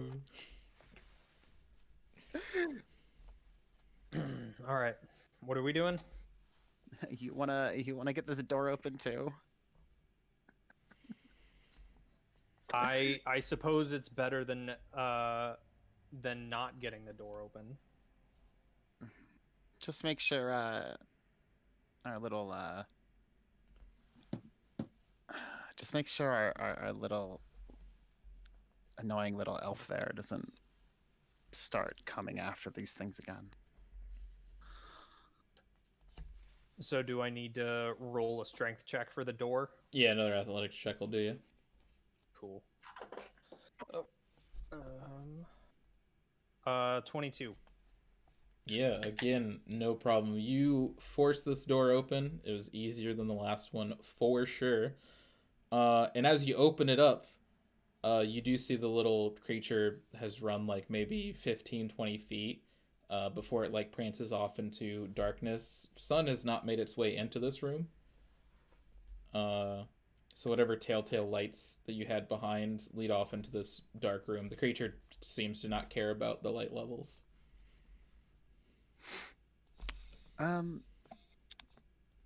Well, I can cast dancing lights and try to if you follow. can produce a light source, that would be neat. Yeah. So you're casting dancing lights? Yep. Yeah, so as you let this light spell go off, you see this creature bound into the shadows before it goes behind some opaque shadows, which is actually just a very large leg attached to a very large creature. In a sense, for all D&D purposes, it is a large creature. It stands anywhere from the 7 to 8 foot tall range. It has 4 legs, much like the smaller version. This one, it's like mole face, has tendrils that come out of it. Its tail looks a little bit more robust and what do they call monkey tails? It can like grab things, prehensile. Prehensile, yeah. It looks like it has some type of prehensile tail. It's got wicked sharp claws on all 4 of its legs. But you see when the light source comes up, it ducks behind a pillar nearby and kind of like takes its paw and scrapes the smaller one behind it. And then it makes like, it's clearly not some type of communication, but it does some type of hiss, and its little like tendril mouth hisses in your direction. Can I ask for some clarification right now? Yeah. So, just to clarify, Gwynia and Brinzen have gone into the small alcove that was in this big overgrown room. So isn't that right? They opened the door up to the next room over. So that just leaves me, Bachelor, and Drizerix in the room with Yvonne still, is that right? Because they're chasing the animal, right? Yeah, that's correct. Okay, great. So would you care to introduce us? I'm talking to the little one. You see the creature's head poke out from the side, and it's like, oh yeah, that's... And then the creature pushes it back, and it says, silence, small one. And you see it kind of like... it does that cat thing where it makes itself bigger and takes like a step out sideways behind the pillar. Mm-hmm. It's like, you're not supposed to be here. This is my home. And it does that like... and the tendrils flare out of its mouth again. Okay. But you notice... heat shimmers coming off of it, as if some type of unnatural heat or force seems to surround this creature, and where it takes its lifts its leg up and takes a step forward, you see a bit of a glow left behind. Hmm. What's the play here, Gwynia? What are you thinking? Um, Um, because this new one doesn't seem terribly interested in talking to either of us. um, hi.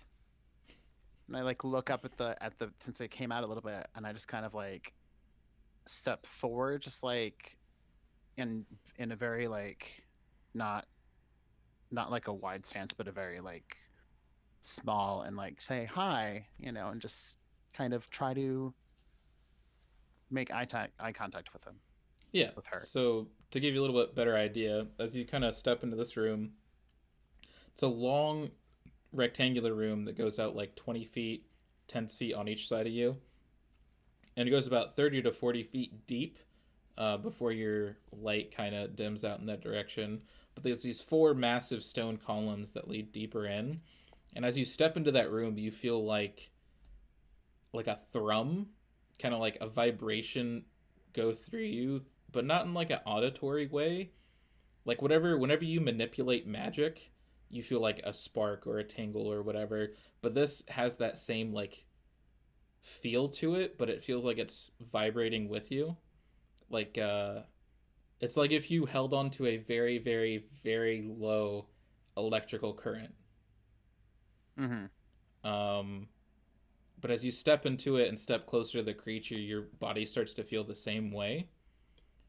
Um, but the creature kind of like maintains its stance and kind of like leans its head in closer to get a better look at you. And you see a little bit of like green biley drool drop from its mouth as it looks at you, and it says, "What do you want?" I'm just I live down here too, and I haven't been here before, and I haven't seen or have I seen a creature like this before? Is this new? I don't I get the impression that I haven't, but I don't know if I've clarified that. Give me a nature check. All right. 15. This creature is brand new to you. You think about all the creatures you've seen down here. You've seen rats, you've seen crawl, you've seen the variety of creatures and humanoids that Ravnica seems to offer. This seems like some kind of weird hybrid. It doesn't have that like simic hybrid touch to it, but whatever this creature is weird. It's foreign to you.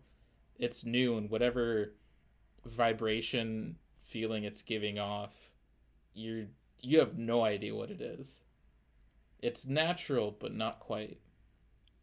Anyway, I don't mean any harm. I'm just never seen a creature like you before, and I'm curious. Um, you're glowing. Is that normal for you? Is that something that is natural, or are you under some sort of like spell? Um, I will offer a animal handling or persuasion roll. Animal handling. 6. Ugh. You see it's like 3 to 4 eyes on each side of its snout, kind of like squint as it looks at you, and it says, "I'm not going to share what I am with you while you're in my territory." As it takes a more like formidable step forward before the smaller creature underneath it, bumps into it. It says, "Mom, this is the person who gave me food. She's okay." And the creature kind of swipes the smaller creature from behind the pillar again to protect it. And it says, "No, little one, they're here to hurt us." All right. Well, And you see it kind of like take up a more hostile posture as it looks like beyond you, kind of like taking stock of it versus you and the group and the circumstances. All right. Well, I don't want any fight right now. I am here. I do live in this system, in this undercity too, but I am here with a group, and I don't want to hurt you. I don't know how everyone else in the group is going to react. So I'm going to back up and we're going to leave. And just want to let you know that, I'm going to try to make sure nobody else comes in here. If you just stay here, hopefully, you know, they won't go after you or uh your offspring. And, hopefully we can just get our thing done and then leave. Because I'm not even sure why we're here, but I want, I don't mean any harm. Yeah, And I, give me a persuasion check with advantage. 17. Okay. And that's with the bonuses? I have no bonus. It's 0, but I rolled 17 and Awesome. 5, so 17 is the better one. Yeah, it gives no indication in its body language that it wants to attack you, but it doesn't seem sure. It does, however, place itself back behind the pillar and off to the side. Um, and it kind of like looks at you for a little bit, and it says, "What of the other small ones?" As it kind of like leaves a claw out in front of it. I will protect them too. Can you get them to me? I can. If you give me the small ones, I will let you and your friends pass. Okay. And as you finally like have done this whole speech and look behind you, Yvonne's like staring at you, like, what the hell are you doing? The rest of the group behind you is just like, it's like you arguing with like this massive dog. And though you're Yeah. speaking common, it can understand you, but everybody's just kind of like, But yeah, what's the plan for the rest of the group here? Well, I don't know, but I'm gonna go get the other ones and lead them over. Yeah. So as you backtrack to go and pick up the other ones, um, and you bring them towards the door, you do see Vicarion still has his net and his knife, and as he tries to move into the way, you do see Zoka actually pushes him back up against the wall with her axe as he tries to move into your way. And Zoka considers you for a second and says, "I don't know what your plan is, but I know he's not going to be in it," and kind of like forces him to the ground as you walk by. Well, thanks. I do appreciate that. She kind of like nods her head a little bit as you walk by, and And I give Vicarian this you give side eye, like, and yeah, so you pass and you see Zoka holding Vicarian down. You see Rhodes is again scribbling furiously into this book during your whole conversation. Zora, you have seen Rhodes fill like 8 pages during this whole conversation of whatever this thing is. And you do eventually take stock and notice that Cavan is like huddling in a corner. He wants nothing to do with this. But yeah, you lead the smaller ones back out before it uses its tail to kind of like scoop up the other two, and then it picks up the other one with it, and then takes off further down the hallway. Before it uses its body to like nudge open a larger set of doors, which does reveal more sunlight. But it seems to have left. okay, cool. So we can proceed through this particular chamber Yeah, 100%. without having to worry about any heat shimmer nonsense. Yeah, when you step into the room, and in fact, when you feel the creature leave, uh, Gwenia, you're the only person that have like felt it from the creature. But as you do enter the room and get farther down it, you see like a trail it may have left as it like walked out. Uh, as far as your gruel brain's concerned, you're like, that's some weird magic shit with like the footsteps. Like the creature makes no sense. It's some weird magic stuff that's not any shamans would be like, I got no idea. But yeah, cursory glance says that the creature is left and whatever tracks it left are weird. But yeah, as far as anything else still in this room, it seems like this room is still intact, hence the pillars. Still just more Golgari adornment, but nothing fancy that makes it stick out. But at the other end of the room, there's a set of 2 double doors that have been forced open by the creature. That leads into the sunlight and what looks like a platform with a bridge stretching across the way.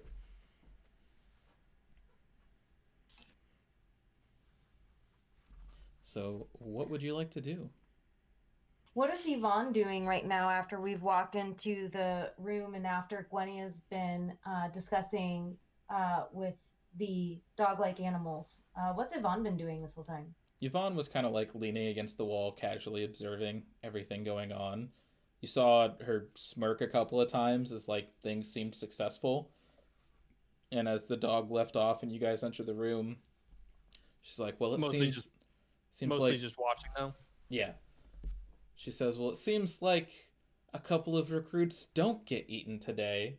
And she kind of smiles to herself before turning to lead the group down the hallway. But yeah, most of the time she was just watching the events take place in amusement. But yeah, who would like to lead the way? How sturdy does this bridge look? Oh yeah, don't you have like a is it feature where you know about architecture? I can double check that. It's like the one thing that matters. Part of my literal Urban real-life infrastructure? Yeah. That'll do it. That looks more... I have a basic knowledge of the structure of buildings, including the stuff behind the walls. I can also find blueprints of a specific place. Yeah, so it looks more like I can get specific knowledge of something. Yeah, if you want to give me a cursory perception check, I can... Sure. I will give you a little bit more information than anyone else would typically lean. So, if... Wait, oh, sorry, go ahead and make the roll, sorry. The roll is 3. So give me more than nothing. Give me more than 0. It's a bridge. You're amazed that it's still together after all this time in the Undercity. You're like, when I get back to the lab, I need to look at how the Golgari form their bridges. Do they use vines? Like, instead of making the perception, your mind wanders to like, do they use vines to support the bridge? Do they use trees? Is it dead bodies for mortar? Like, your mind goes ADD mode, and whatever task you wanted to do slipped into what ifs. As opposed to actually looking at what the bridge is made of. Yeah. So I would like to clarify again that me, Yvonne, and Bachelor are now in the room together because Drizzerix has gone into this alcove and is now studying the bridge outside of the alcove that Gwenia and Brinzen were just in. Is that right? So it's just me and Bachelor and Yvonne now? Yeah, it's just you 3. I think a little bit farther off behind you, Zoka is having a stern talking to with her Rakdos compatriot. Fun. So Zoka is now distracted as well. I'd like to have a small conversation with Yvonne really quick. Yeah. How do you get her attention? She seems to be taking in the room. Say again? She seems to be taking in the room, looking at all the iconography, making mental notes. before I begin this conversation with Yvonne, I look over at Bachelor. Bachelor, how are you looking? How are you feeling right now?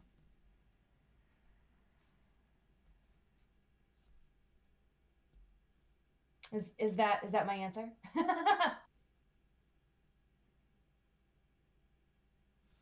Kind of just whatever.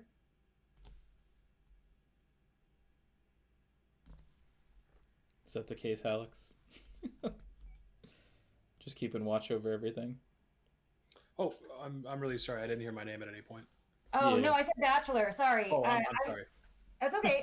So I'm about to. I want to talk to Yvonne really quick, but I'm kind of sizing the room because it's just you and me that are in the room with Yvonne now. Right. Yeah, I know that. And everybody else is kind of distracted. So I look over at you, and I wanted to check out your what's your facial expression right now? How are you looking? How are you feeling? Like what are you kind of doing? Well, Bachelor is a very serene gentleman. He has a tendency to sort of stare into the middle distance with his elephanty face.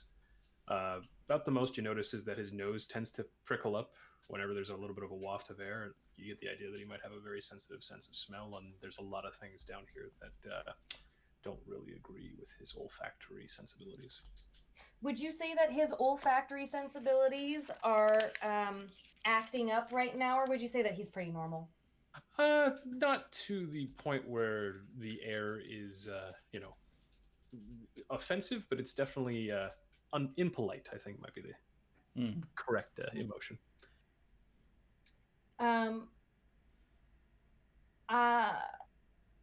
Otherwise, would you say he had a 1,000-yard stare, much like someone else a bit ago? Yes.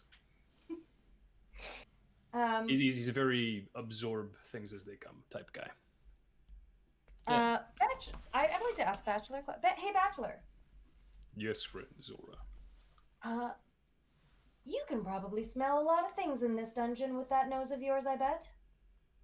In this case, unfortunately, too many things. You know, I am just fascinated by the Loxodon. Can you please go into great detail about everything that you smell in this room right now? I suppose so. I guess I'll make a sense perception check with my nose. Yeah, go for it. Or something. Yeah. You see that Rhodes' ears perk up and looks at your face intently with a notebook and begins scribbling down, staring at you and watching how you smell things. Well, I just got a nat 20 on that, so glad I smelt real good. Yeah. There is death, rot, decay. The animals smell like if you could combine wet dog with batteries. Very vegetal, very earthly intonations.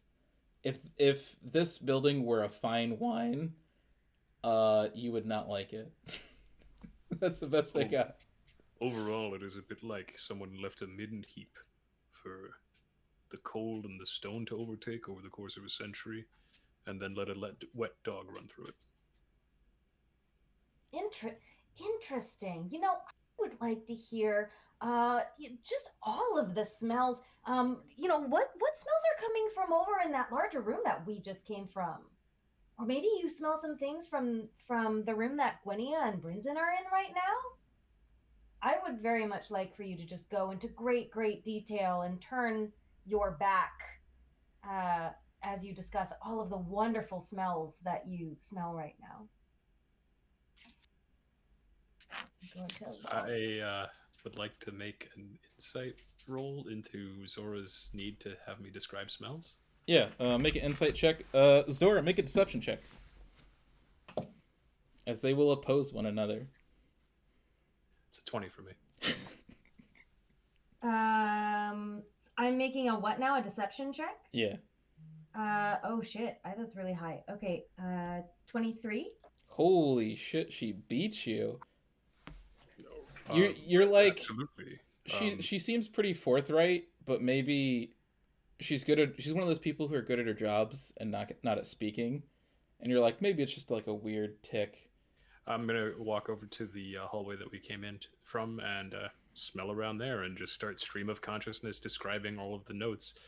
maybe working in a nice story about how one day on a fine summer afternoon I fell out of a tree and into a midden heap in the middle of a swamp at some point, and Yeah, sort of tie the whole thing in. Rhodes is following you and scribbling down notes beyond imagine. I am. Yes, go ahead. Oh no, this is all you. What is your plan? Would you like to lift something? Yes, I'd like as long as I'm physically close to Yvonne, and if now that Bachelor is distracted, now that really everybody is distracted except for Yvonne, who seems pretty smiley over in Gwenia and Brinzen's direction while they speak to the animal friends inside this undercity. I'm gonna just try to saddle up next to her and strike up a nice conversation and possibly lift that delightful piece of metal that she took from us earlier today. Yeah, she watches kind of your guys' exchange, rolls her eyes, and turns to like take off in a direction.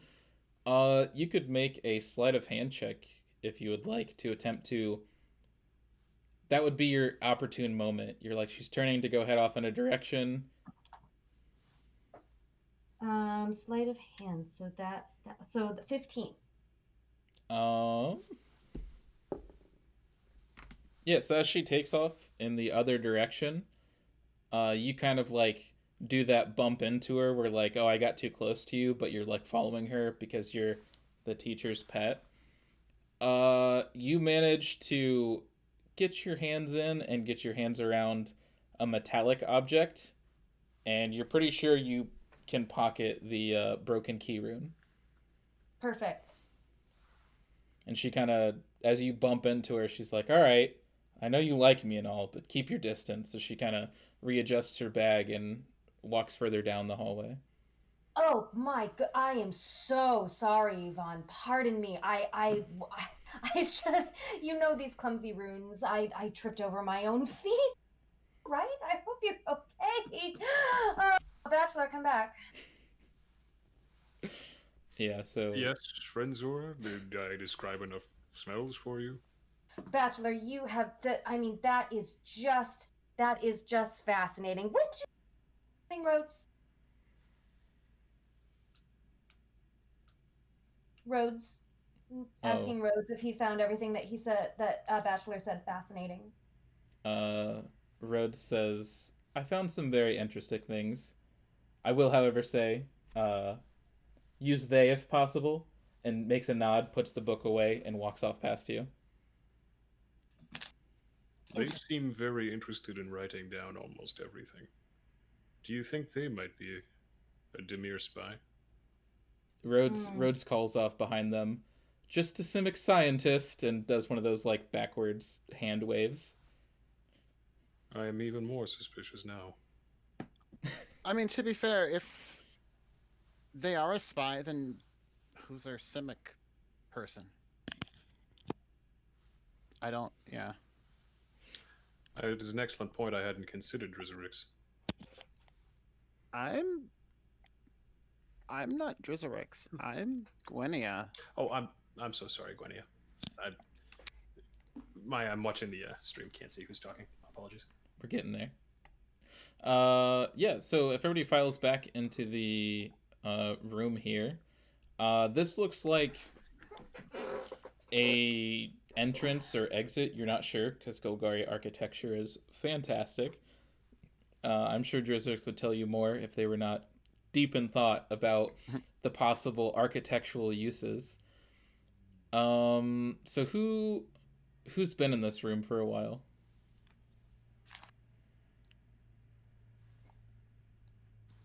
What room are we currently talking about again? This is the large double door room that the creature scampered off through, and as you followed out into, it's like a large open chamber. The pillars. The pillars one is behind you. This is a brand new room. Okay. That seems to lead off with a bridge that connects into more Golgari architecture. Right. And you the can room with the bridge. Yeah. I've been in there for a minute. Okay. Yeah, I don't think I went any further.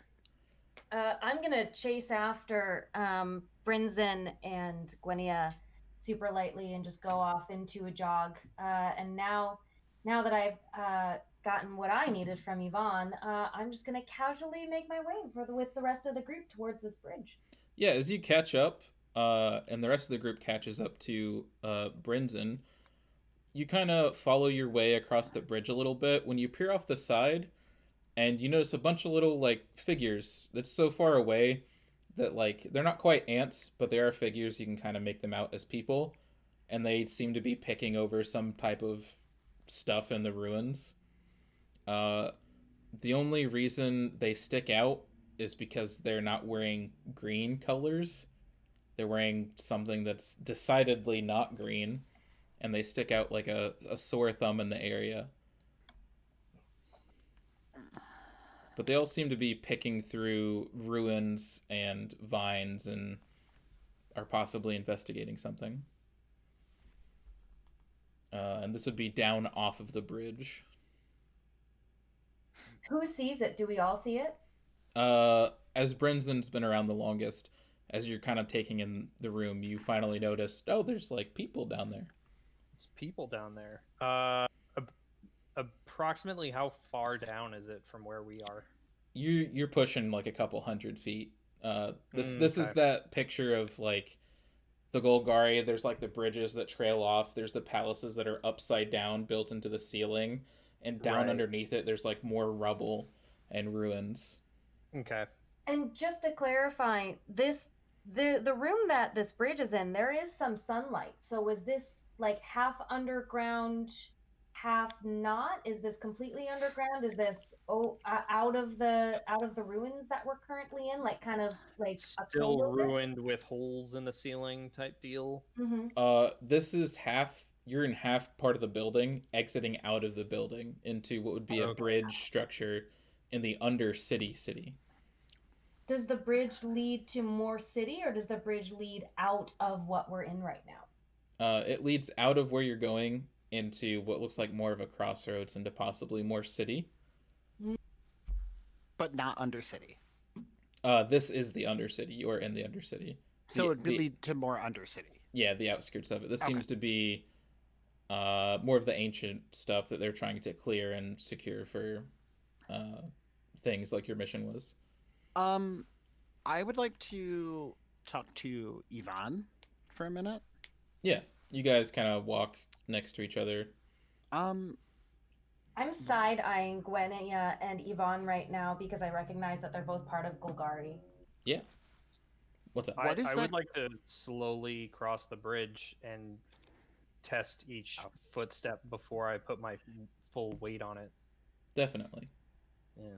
Did anyone else cross the bridge already? Sorry if I'm. The rest of the group is kind of joining up as you see Brinzen is using like a stick or maybe the haft of your weapon Okay. to kind of like 5-foot Yeah. pull. Okay. Yeah, something like that. I just want to ask Yvonne, what was that creature? I haven't the slightest idea, darling.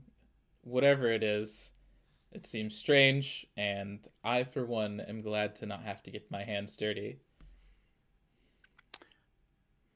And you don't know why it was glowing, right? Is that something you've seen down here before? Not in the slightest. You telling me it's glowing is the first I've heard about it. Okay. That's it. Okay. Yeah. So as everybody kind of groups up, does anybody want to give Brinzen a hand with this bridge task? I'll be happy to assist. Yeah, I'll certainly walk across. Yeah. And Yeah. anybody with a, I'm pretty light. if you have a passive perception of at least 14, you also notice the other humanoids down in the ruins picking through things. I'm too focused on the construction of the bridge to notice that. The bridge is too cool. Yo, guys, bridges. Excuse me. I look over at Brinzen and kind of do one of those, like, all right, seems pretty strong. I mean, it's not collapsed under my weight yet. Yeah, this is what I like to call the fat guy conundrum, where you look at a chair and you judge, will that hold me? And then you carefully test and see if it will hold you. and it has Oh, in my fact lord. held a 1,400-pound centaur. Yeah. So I think y'all are safe to cross. Yeah. Mhm. So as you're testing this out, you kind of finally take in the view of this area, and there's little bits of wildlife and creatures fluttering through the room. There's like butterflies that are eventually captured and eaten by carnivorous plants. And as you take in this room, you're kind of snapped out of it as you hear the crackle of static energy, which I would say probably gets Drizzerix's attention. You hear the crackle and pop familiar to you of electricity, which then finally snaps your attention to these creatures down in the ruins. You notice that another group wearing black and green has approached this. As you look at them closer, red and blue group. I have a question about the logistics of all this. Yeah. The place where we are on the bridge Mhm. and the place that we see below, Yes. is there a clear connection between those two? Like to travel between the two? No. You're basically, so imagine a plus sign of bridges leading Okay. out from buildings connecting, and then about 300 feet below you where like stuff is not connected, they seem to be picking through whatever the ruins are. You said that there was people or humanoid creatures in red and blue, and what other colors? A separate group wearing blackish green outfits seem to have come upon them when you hear that snap and pop of energy.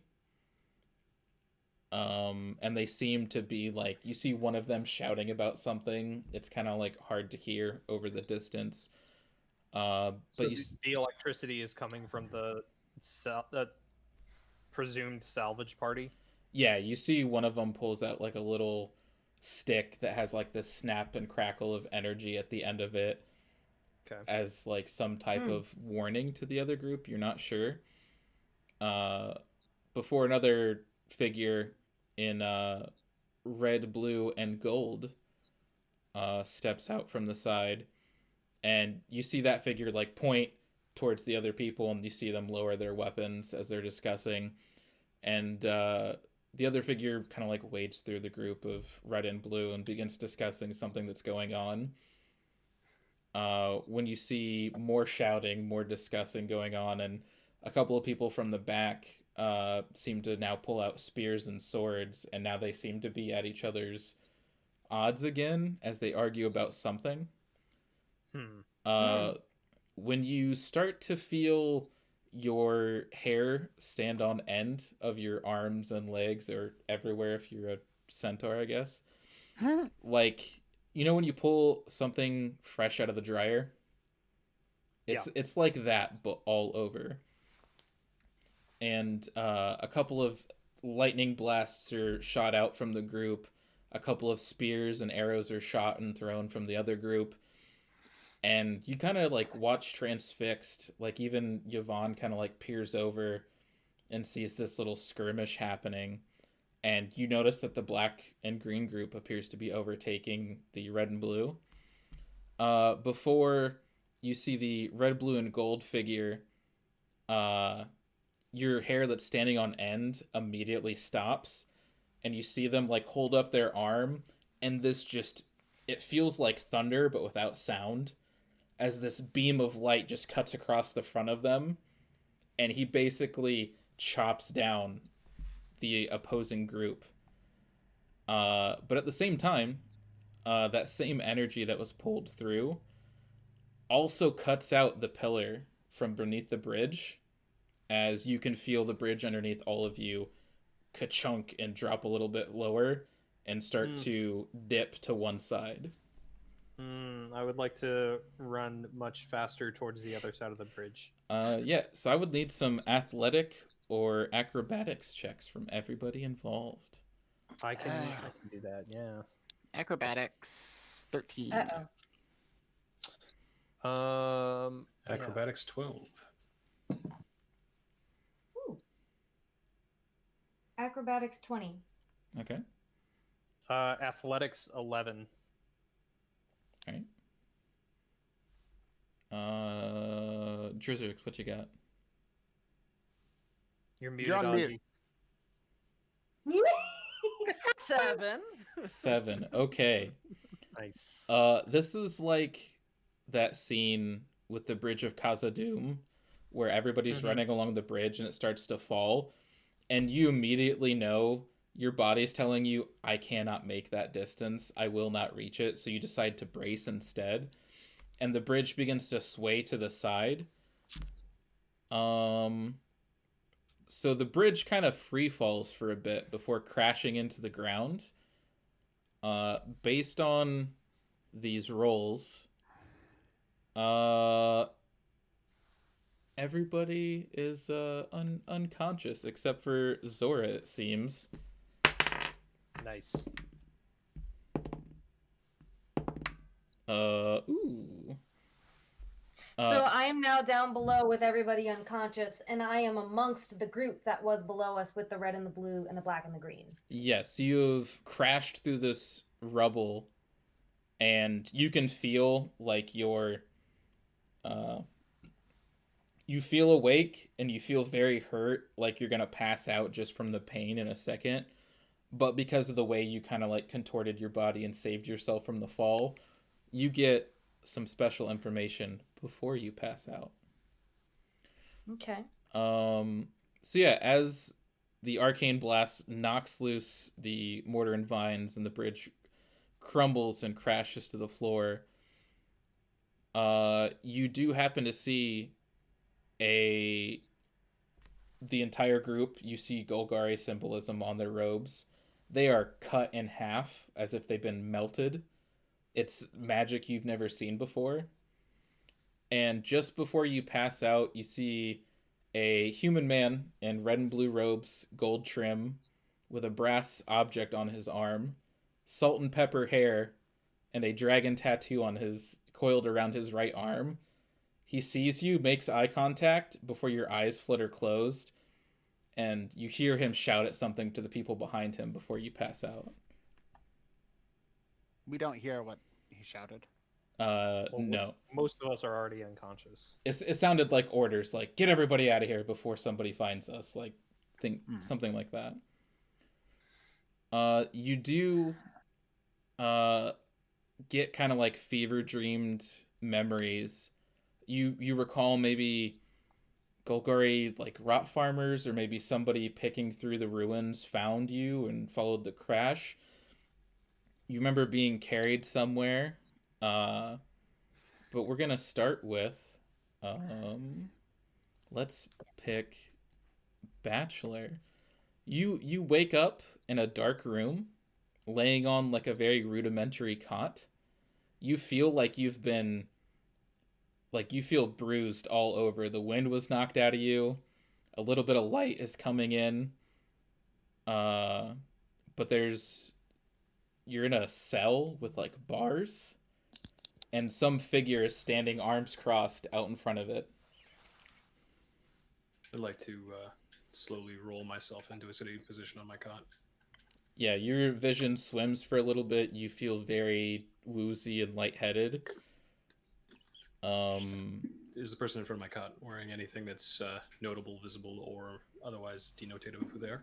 Yeah, so it's just you in this very small 5x5 cell. Standing opposite of the bars, not in the cell with you, is a very fair, golden-haired elven woman wearing a green dress with pronounced shoulders and white trim go through it.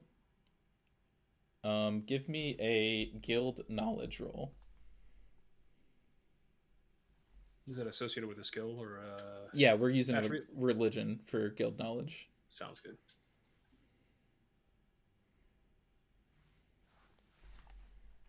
Got an 18. An 18. All right. You have heard of this person.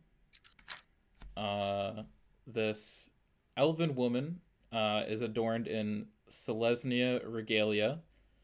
Her ears poke out of her very long ears poke out of her long blonde hair, her white and green dress depicting the Selesnya tree. And you're like, I've heard somebody describe this person, but why would they be here? You're like, I'm pretty sure this is Amara. I Why is she here? And you see her look over you with a cursory glance. Well, you're not dead. I would hate for somebody to join the conclave and be returned to the earth so quickly.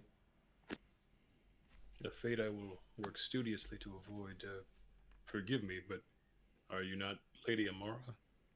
Indeed, I am. And you are under my care at the moment.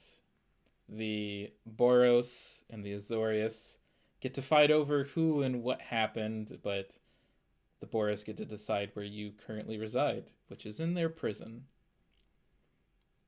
It seems something beyond the guild's control occurred, and they are only asking questions. Questions to which I do not have the answer to, but to which we found some of you unconscious in the surrounding area. So I'm hoping that you could feed me in to what happened. Well, the last thing I can remember, Lady Amara, was the bridge over the chasm failing, and all of us being cast down into the pit below.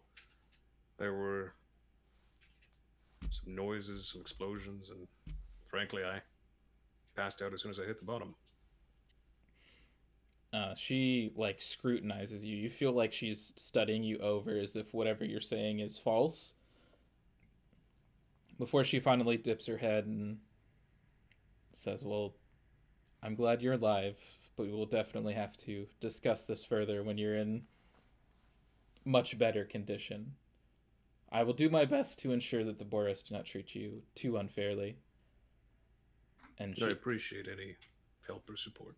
she kind of dips her head and tucks her hands into her sleeves, opposite one another, and begins to take off away from your cell down the hallway. So before we get to the rest of you, who are all going to have, I'm sure, fun experiences, we're going to take one more 10-minute break, and then we'll be back after that. So we'll see you in a little bit.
Hey, kitty. Oh, look at that cat.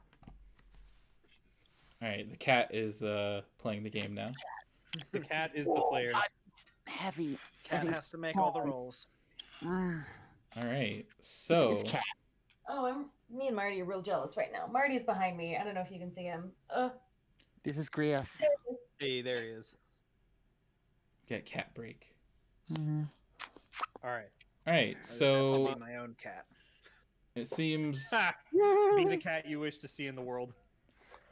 I'm gonna put him on his little bed right there so he can maybe sleep. Good kitty. so. Our good Loxodon friend Bachelor was greeted by someone way out of his pay grade. Down here. Which brings us to Zora. You similarly find yourself in a cell, head not hurting quite as much. It feels like you've been out for a night drinking, but you're clear headed, but it feels like you tumbled down a hill or literally fell off a bridge, I guess. Like you're bruised all over, you just feel sore. When you hear like a stick being rung across bars on your cell, which happens to be the end of a staff. And as your vision kind of comes to, you notice a male robed figure. Come on, A male what? robed figure. There we go. Robe. Okay. He's A got man wearing a robe. yeah. Yes.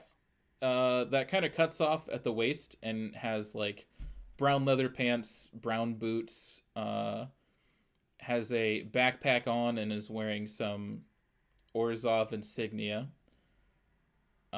Give me a guild knowledge check, which would be religion, if you'd like to roll that. Religion check. Yes. Pulling up. Okay. Religion. Okay. Gonna roll up. I have a very small desk. Oh, that's bad. That's a natural 1. So 2. You have no idea who this guy is. He does look pretty attractive though, but you don't know who he is. But he kind of looks you over a little bit. He's like, well, it seems that someone is looking out for you. Somehow you've survived this fall and ended up in here. I'm sure we're going to end up owing a debt to someone. Can you keep it down, please, with the staff on the bars? I have a headache like I just had a whole bunch of drinks. He takes the staff and clacks it against the bar twice more. And he says, well, I need you awake now. It seems somebody tried to make a power play in the Undercity, and you just happened to be unconscious next to it. I don't suppose you have anything rattling around in that brain of yours that tells us what happened? First of all, I have no idea what you're talking about. What did I wake up next to? He kind of puts his arms across one another, his staff in one of his hands, and just kind of stares at you a little bit. Give me a deception check. Oh, that's a natural 1 again, so 6. His eyes kind of narrow a little bit. You know something, but you're not budging about it. Maybe a few more days and I'll come back. And he turns curtly before walking off. And you notice that there's someone else in your cell. It's not just you in there. There seems to be some... Maybe they ran out of rooms at a premium. But seems to be some other very ragged looking person. Like they have maybe scraps of cloth for an outfit. And I pull my hood up a little bit more closer to my face and try to casually take a look at who's with me. It looks like a human man, like in his 80s, 90s. Looks very old, very frail. Mostly bone sticking out, like he hasn't been fed very well. And the only reason you notice him is because as he shifts uncomfortably in his like fetal position, Um, he turns and rolls over from his left side, which is towards you, to his right side, and you notice stamped on his back is a eyeball with tendrils coming off the side, which you instantly recognize to be Demir insignia.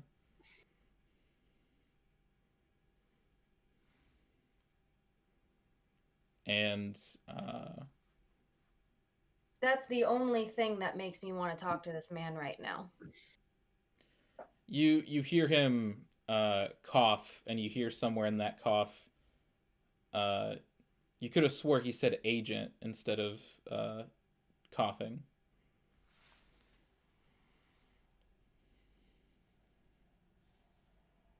Well, old man, looks like it's just you and me.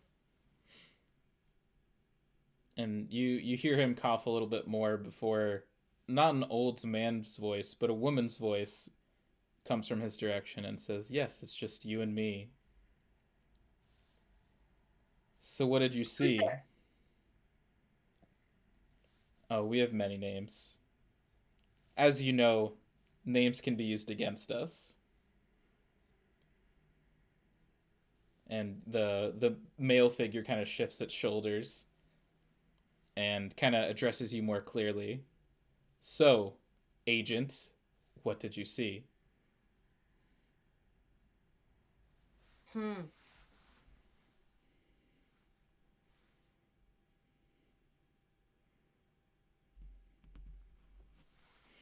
Well, it seems he's been trying to take over this under part of this society for now. I don't know what he's thinking. They seem pretty powerful. So, anything strange in his methods? Any tools? Things we should be worried about? If he keeps flashing around that tattoo like it's nobody's business, then people are going to start asking questions. You hear a soft chuckle. Yes, he seems to let the better overcome himself sometimes. Very showy, arrogant, you might say. Look, just give me one more day. I'll have more information. There's a goblin that's in this party that seems to know how to put this thing back together. Goblins are not the most trustworthy. They either exceed quite well or are simply too chaotic to control. Well, I can't do anything for you if I'm locked up in here. So get me out and let me do my job. You hear more light laughter, which then you hear the voice say once more, "Just make sure to talk to the man at the bar, and we'll be in touch." And then the laughter happens again, but turns back into old man coughing, and the shape stays huddled in the corner. No, wait. Ugh, God, I hate it when they do that. Yeah, so let's go to our next person. Drizzerix, yeah. You're next on the list. Hello. Again, similar scenario. You're also in a cell. You wake up. Some of your I wake up in a start. Rivets, not roots. That's why you use rivets, not roots. And then I look around. Yeah. You wake up with a start, and you see a very, very familiar red, blue, and gold robed man standing at the entrance to your cell, kind of looking you over, almost kind of worried because of how you wake up. Says, "Are you okay there, friend?"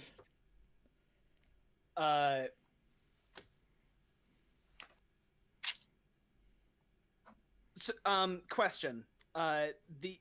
This mission that we were sent on, I assume I was not told to go on it by this man standing in front of me. Correct. It was like your direct somebody who like deals with paperwork. Okay. Hired you. Although you do remember on your graduation day and getting into the guild, you met with a couple of people and higher ups. Give me guild knowledge roll. 20. You happen to meet this man very cursory when you're admitted into the guild. You remember working in his lab.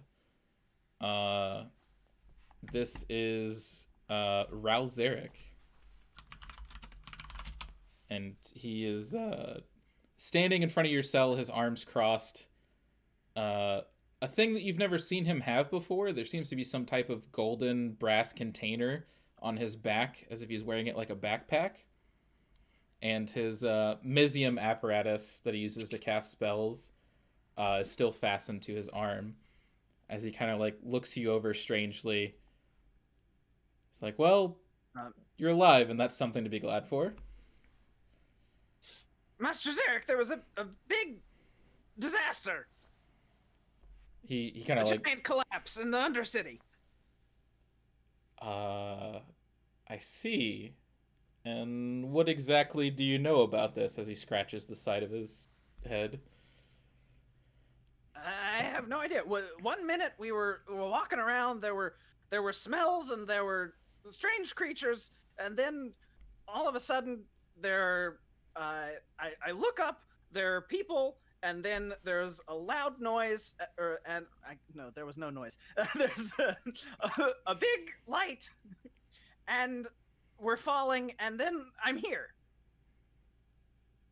You see him kind of like stroke the stubble on his chin for a bit, and then he like pauses and makes like serious eye-to-eye contact, because I mean, I imagine you're a little bit unsettled, a little bit energetic, to where he knows he has your attention.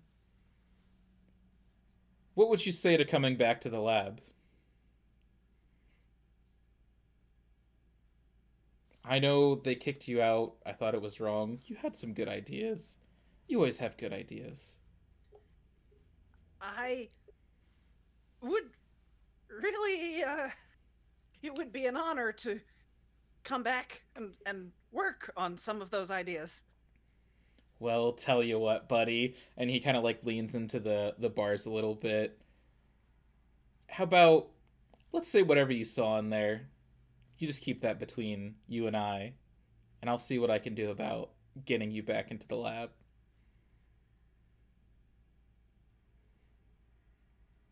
Okay.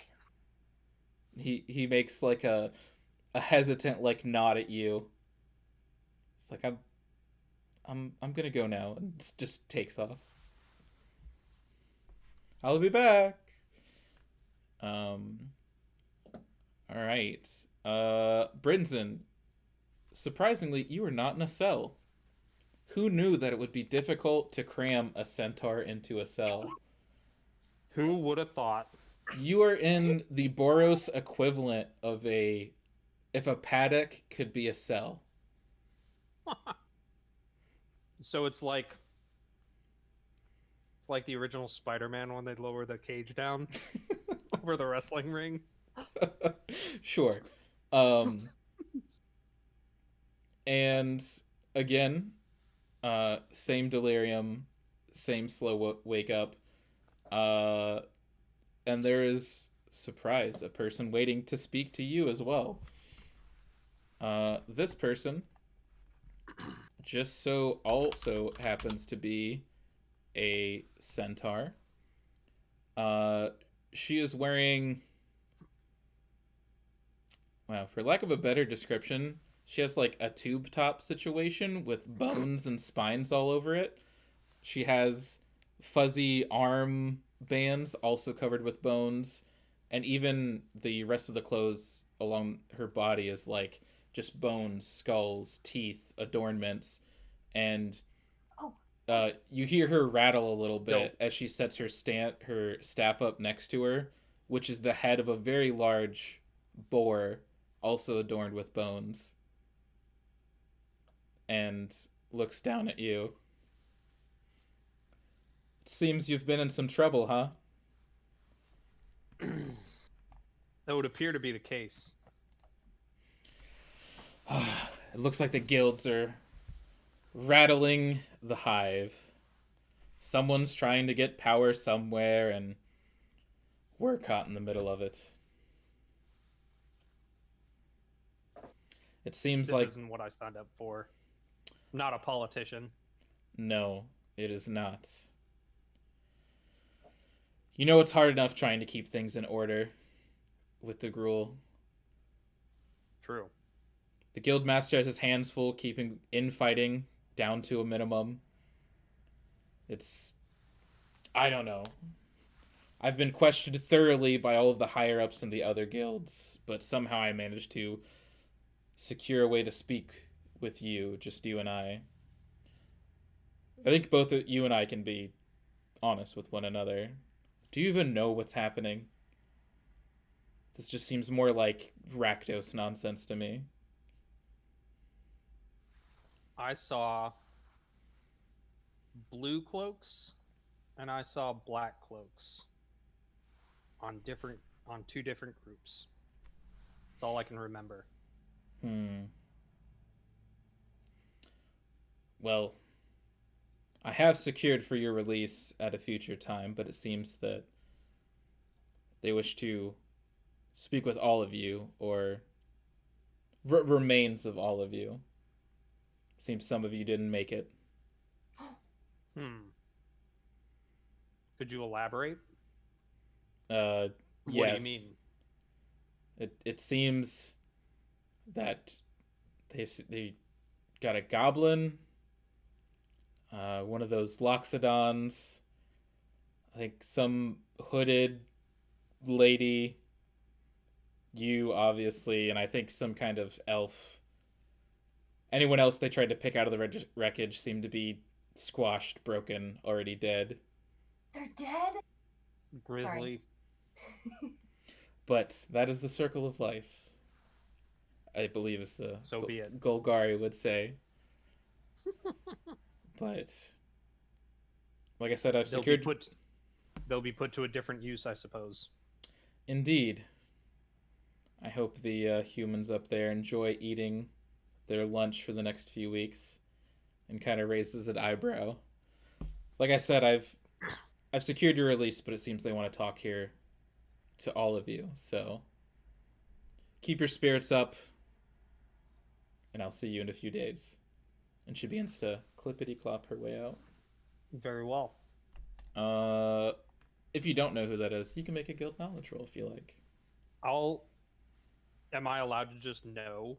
If you know, Or... I'll be happy about it. Like, was that Nikia? Yeah. Cool. Big old mohawk to go with it. Dope. When you were describing her, I was like, oh shit! And I was like, oh, what is her name? And I had to look it up. Sorry, I'm done. Yeah. All right. This one was... As soon as you said it was a female centaur, I was like, oh, that's Nikia. Yeah. This one was a little bit more difficult. So we're left with Gwenia. We're gonna skip all the pageantry. You're in a normal cell, not a paddocked. I don't know. Maybe you're lucky or not. Normal size. I'm an elf. I fit. Not a 1,400-pound horseman. Right. Exactly. You wake up to dark light, something you're not totally unfamiliar with. Nah. The only unfamiliar part is that there's some type of... You could have swore somebody propped a corpse up against the outside of your cell. Or at least you thought it was a corpse until it shifts its stance and its staff made of bones. Let's look up this person. They are a crawl, a bug person. It's great. They have, again, multiple arms, multiple appendages. The wings are out to the side. And as they turn to pace the cell, you see, like, the thorax of their body, all the good bug parts we learned in science class. And they are carrying a stick adorned with skulls and other dead bits. But they themselves are wearing a looks like the skull of some larger creature, or perhaps like a gorgon over the top of them. And they chitter a little bit. Do you speak Undercommon? No. Okay. Don't speak crawl either. Because I didn't realize what crawl was, and I was like, I'm not gonna pick that, and I'm kind of wish I did. Yeah, they're the bug people. So I know, that seems cool. you see the wings flutter a little bit, Mm-hmm. and you hear a couple of clicks before the head kind of like turns in sideways.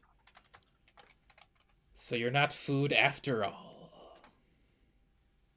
No, I'm not food. I'm an elf. Well, it seems like there's plenty of food down there now, as the jaws kind of like click together as they kind of pace nervously. Yeah, so what's going on?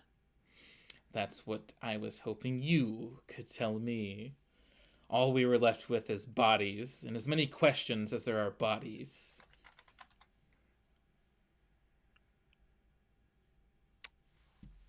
I don't know. All I remember is we were crossing this bridge, there was fighting going on, and they knocked out the bridge from under us and we all fell.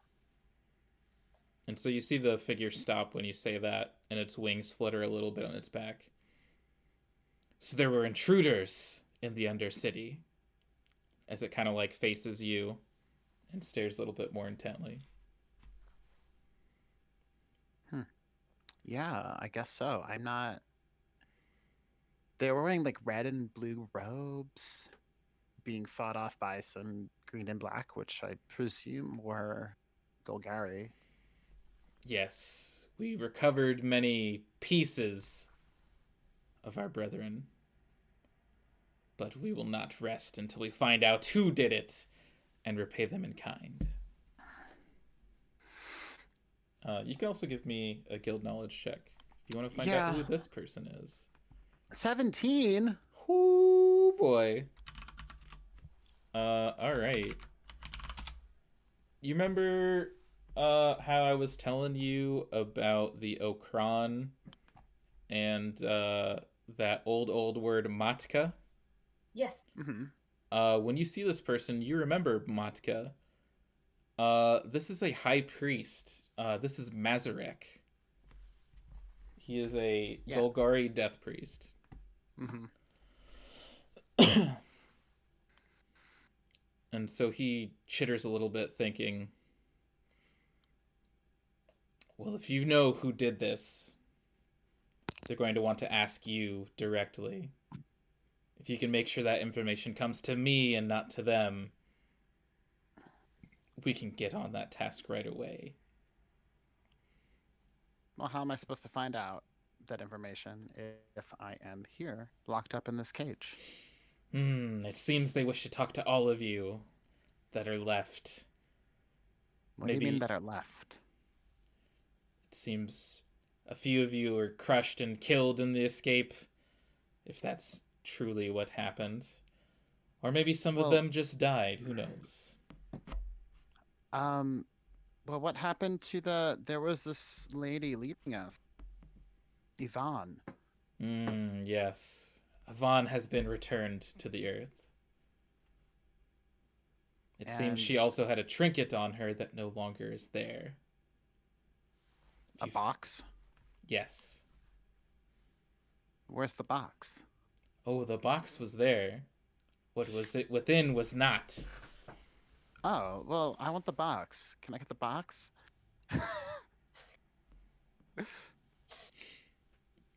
The death priest stops and considers for a moment. If you find it, you're more than welcome to keep it. But if you find who took it and who had this attack, we in the Okran would like to know. Well, I mean, maybe finding the box is might help. Maybe they left some sort of mark on the box when they opened it.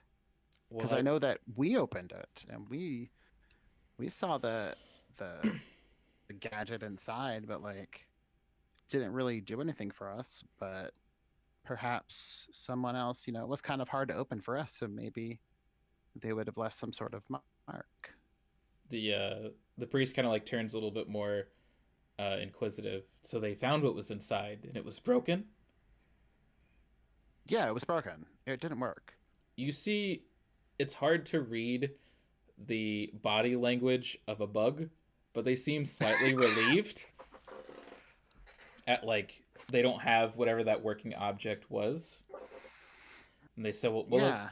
it seems they wish to talk to all of you to discern more information, magical or otherwise. Your job is to find out who took this, and we will find them. No one steals from the Golgari. Especially not those Orzhov. And you see the bug like turn and walk off down the hallway. Are you gonna let me out? They stop and turn back. Yes, in a few days. I've secured your What the release. Hey, one more question. Mm-hmm.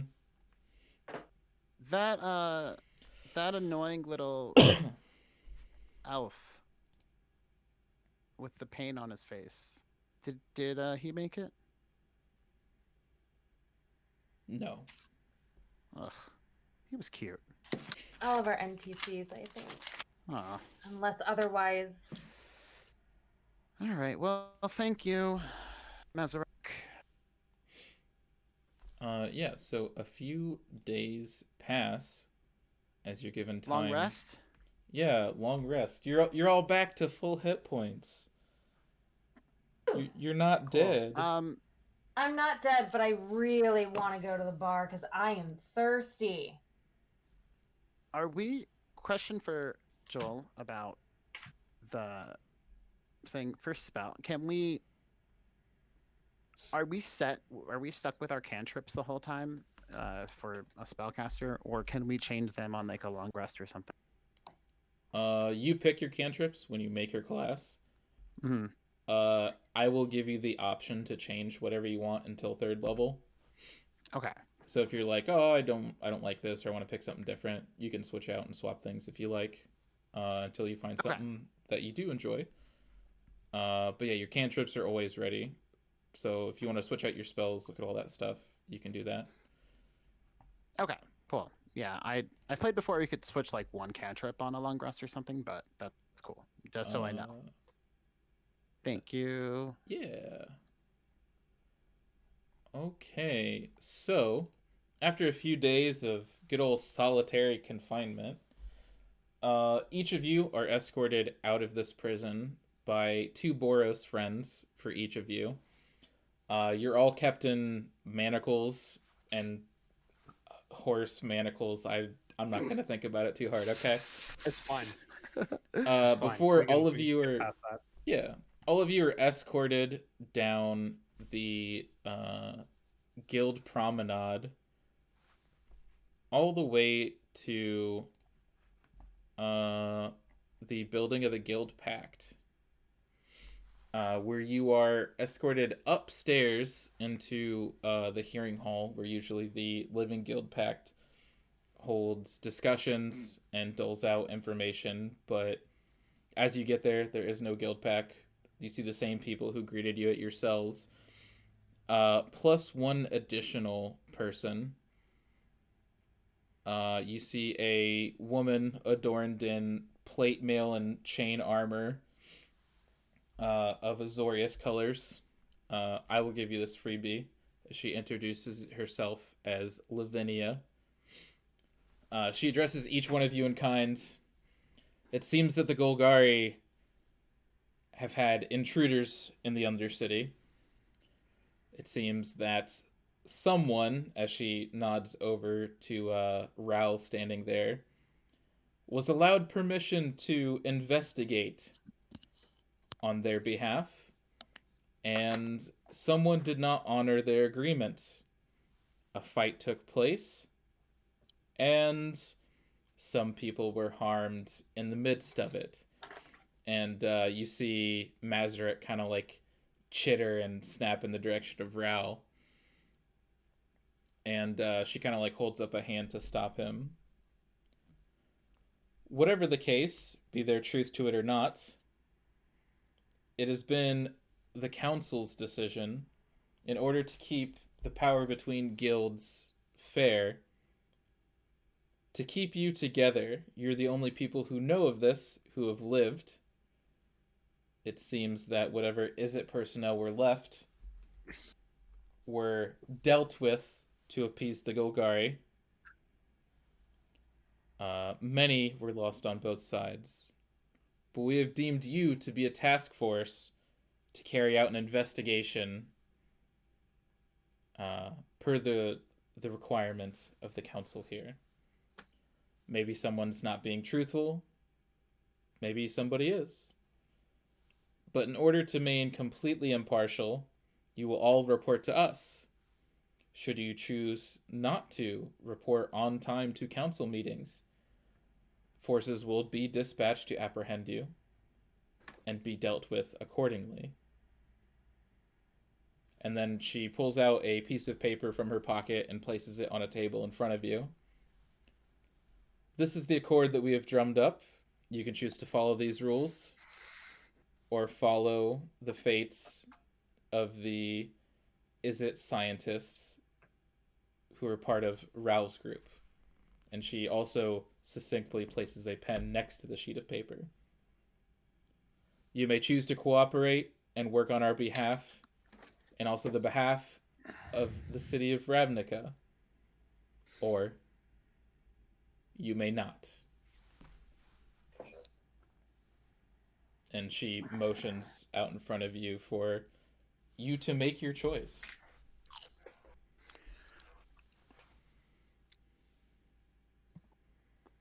Who's the first to step up? Anybody have I- anything they want to say before we start signing this piece of paper? So you want us to find out who took that gadget and attacked the Undercity? Those are parts of it, yes. What are the other parts? That's on a need-to-know basis. Well, if we're signing the paper, we need to know. She motions a hand towards the paper. Then I guess you should sign it. I step forward and grip the too small pen in my two clubby hands and make my mark. She nods at you and motions for you to move towards Amara. I do so. I sign. And then there were three. I'm gonna narrow my eyes and look really meanly at Raoul Zarek, and then I'm gonna sign the paper.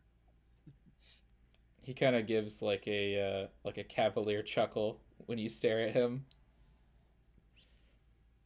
Yeah, I'll pick up the pen, and my mark is just like a really angular B, and that's it. Yeah. Actually, when you walk up, you notice that there actually is a pad of ink, as some members of the Gruul do not know how to write or sign, and so it is not uncommon for them to like press their hand into something and sign that way. So I'll do that. Yeah. Yeah. Uh-huh. I came across this problem before. I suppose I should. Put my handprint like in the middle of the piece of paper. Yeah.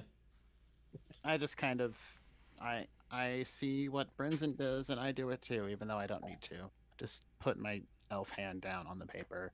Mm-hmm.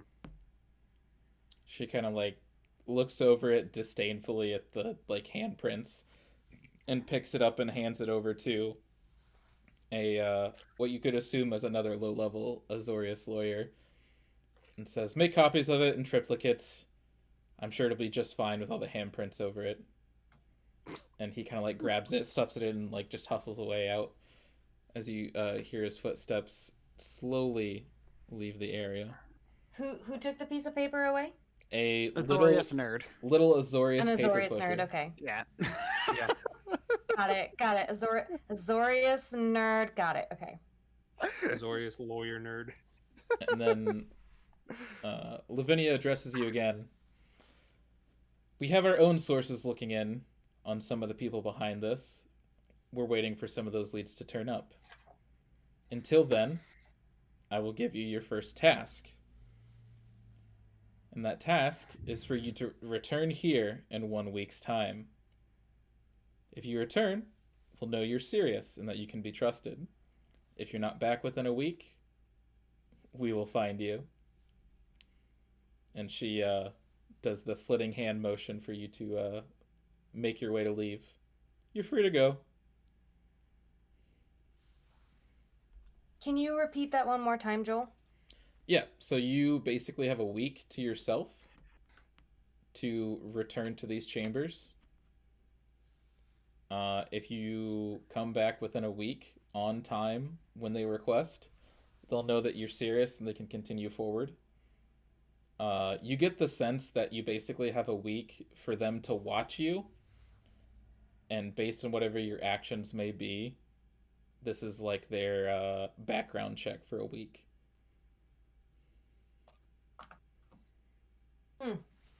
Mm-hmm. But yeah, two of the guards behind you open the doors as they clank back open.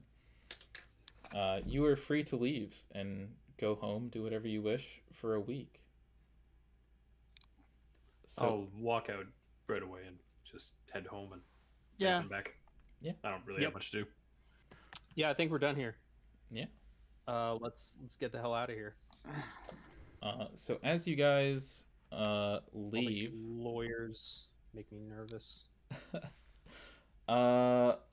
Fucking cops, man.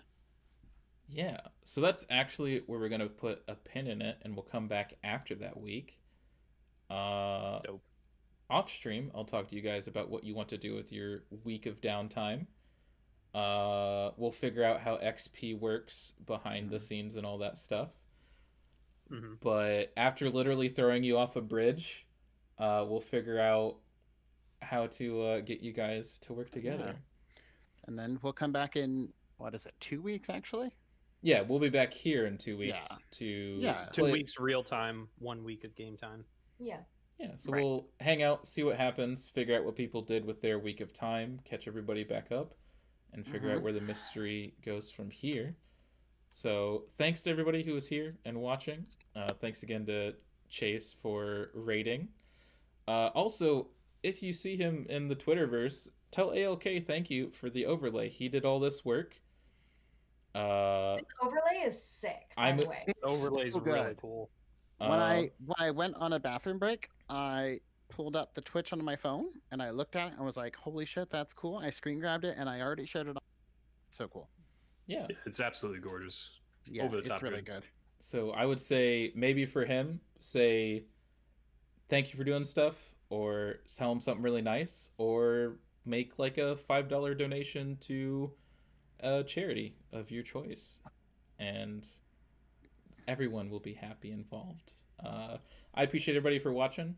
We're gonna go around the horn again and talk about everybody. So we'll go with Bachelor. Who is Bachelor played by? Hi, for those of you who don't know me, my name is Alex. I'm on a small indie stream called The Spike Feeders. We like to play Commander. Wow. Whew. Brain is not in self-promo mode tonight. Anyway, you can check us out on YouTube, Twitch, and Twitter at The Spike Feeders. All right, and who's Brinson?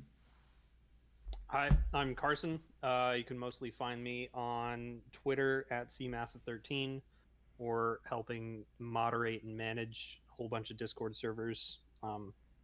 Tappy, Olivia, Rules Committee. That's the bulk of what I do in the Magicverse.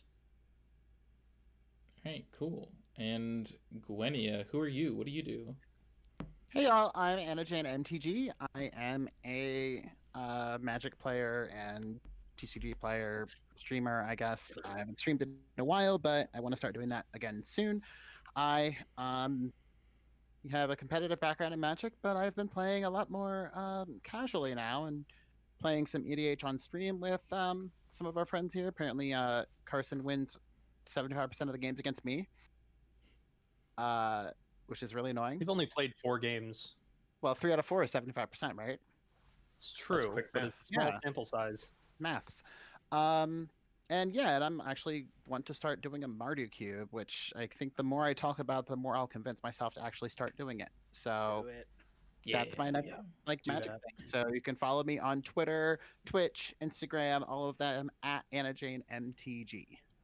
All right. And Drizzerix, back in the lab. Who are you? Hi, I'm Odward Frenry. You can find me under that name in most places, including Twitter. I also mod for Tappy Toe Claws, but not the many other people. I sometimes, when I can motivate myself, do art for like tokens and things. And I guess pretty regularly on Thursdays, you can find me as well as Carson over on Kitchen Table Commander's stream playing some Among True. Us. Yeah. True. All right. And our this is why I love how metagame works. Our supposed double agent Zora. How are you doing? Who are you played by?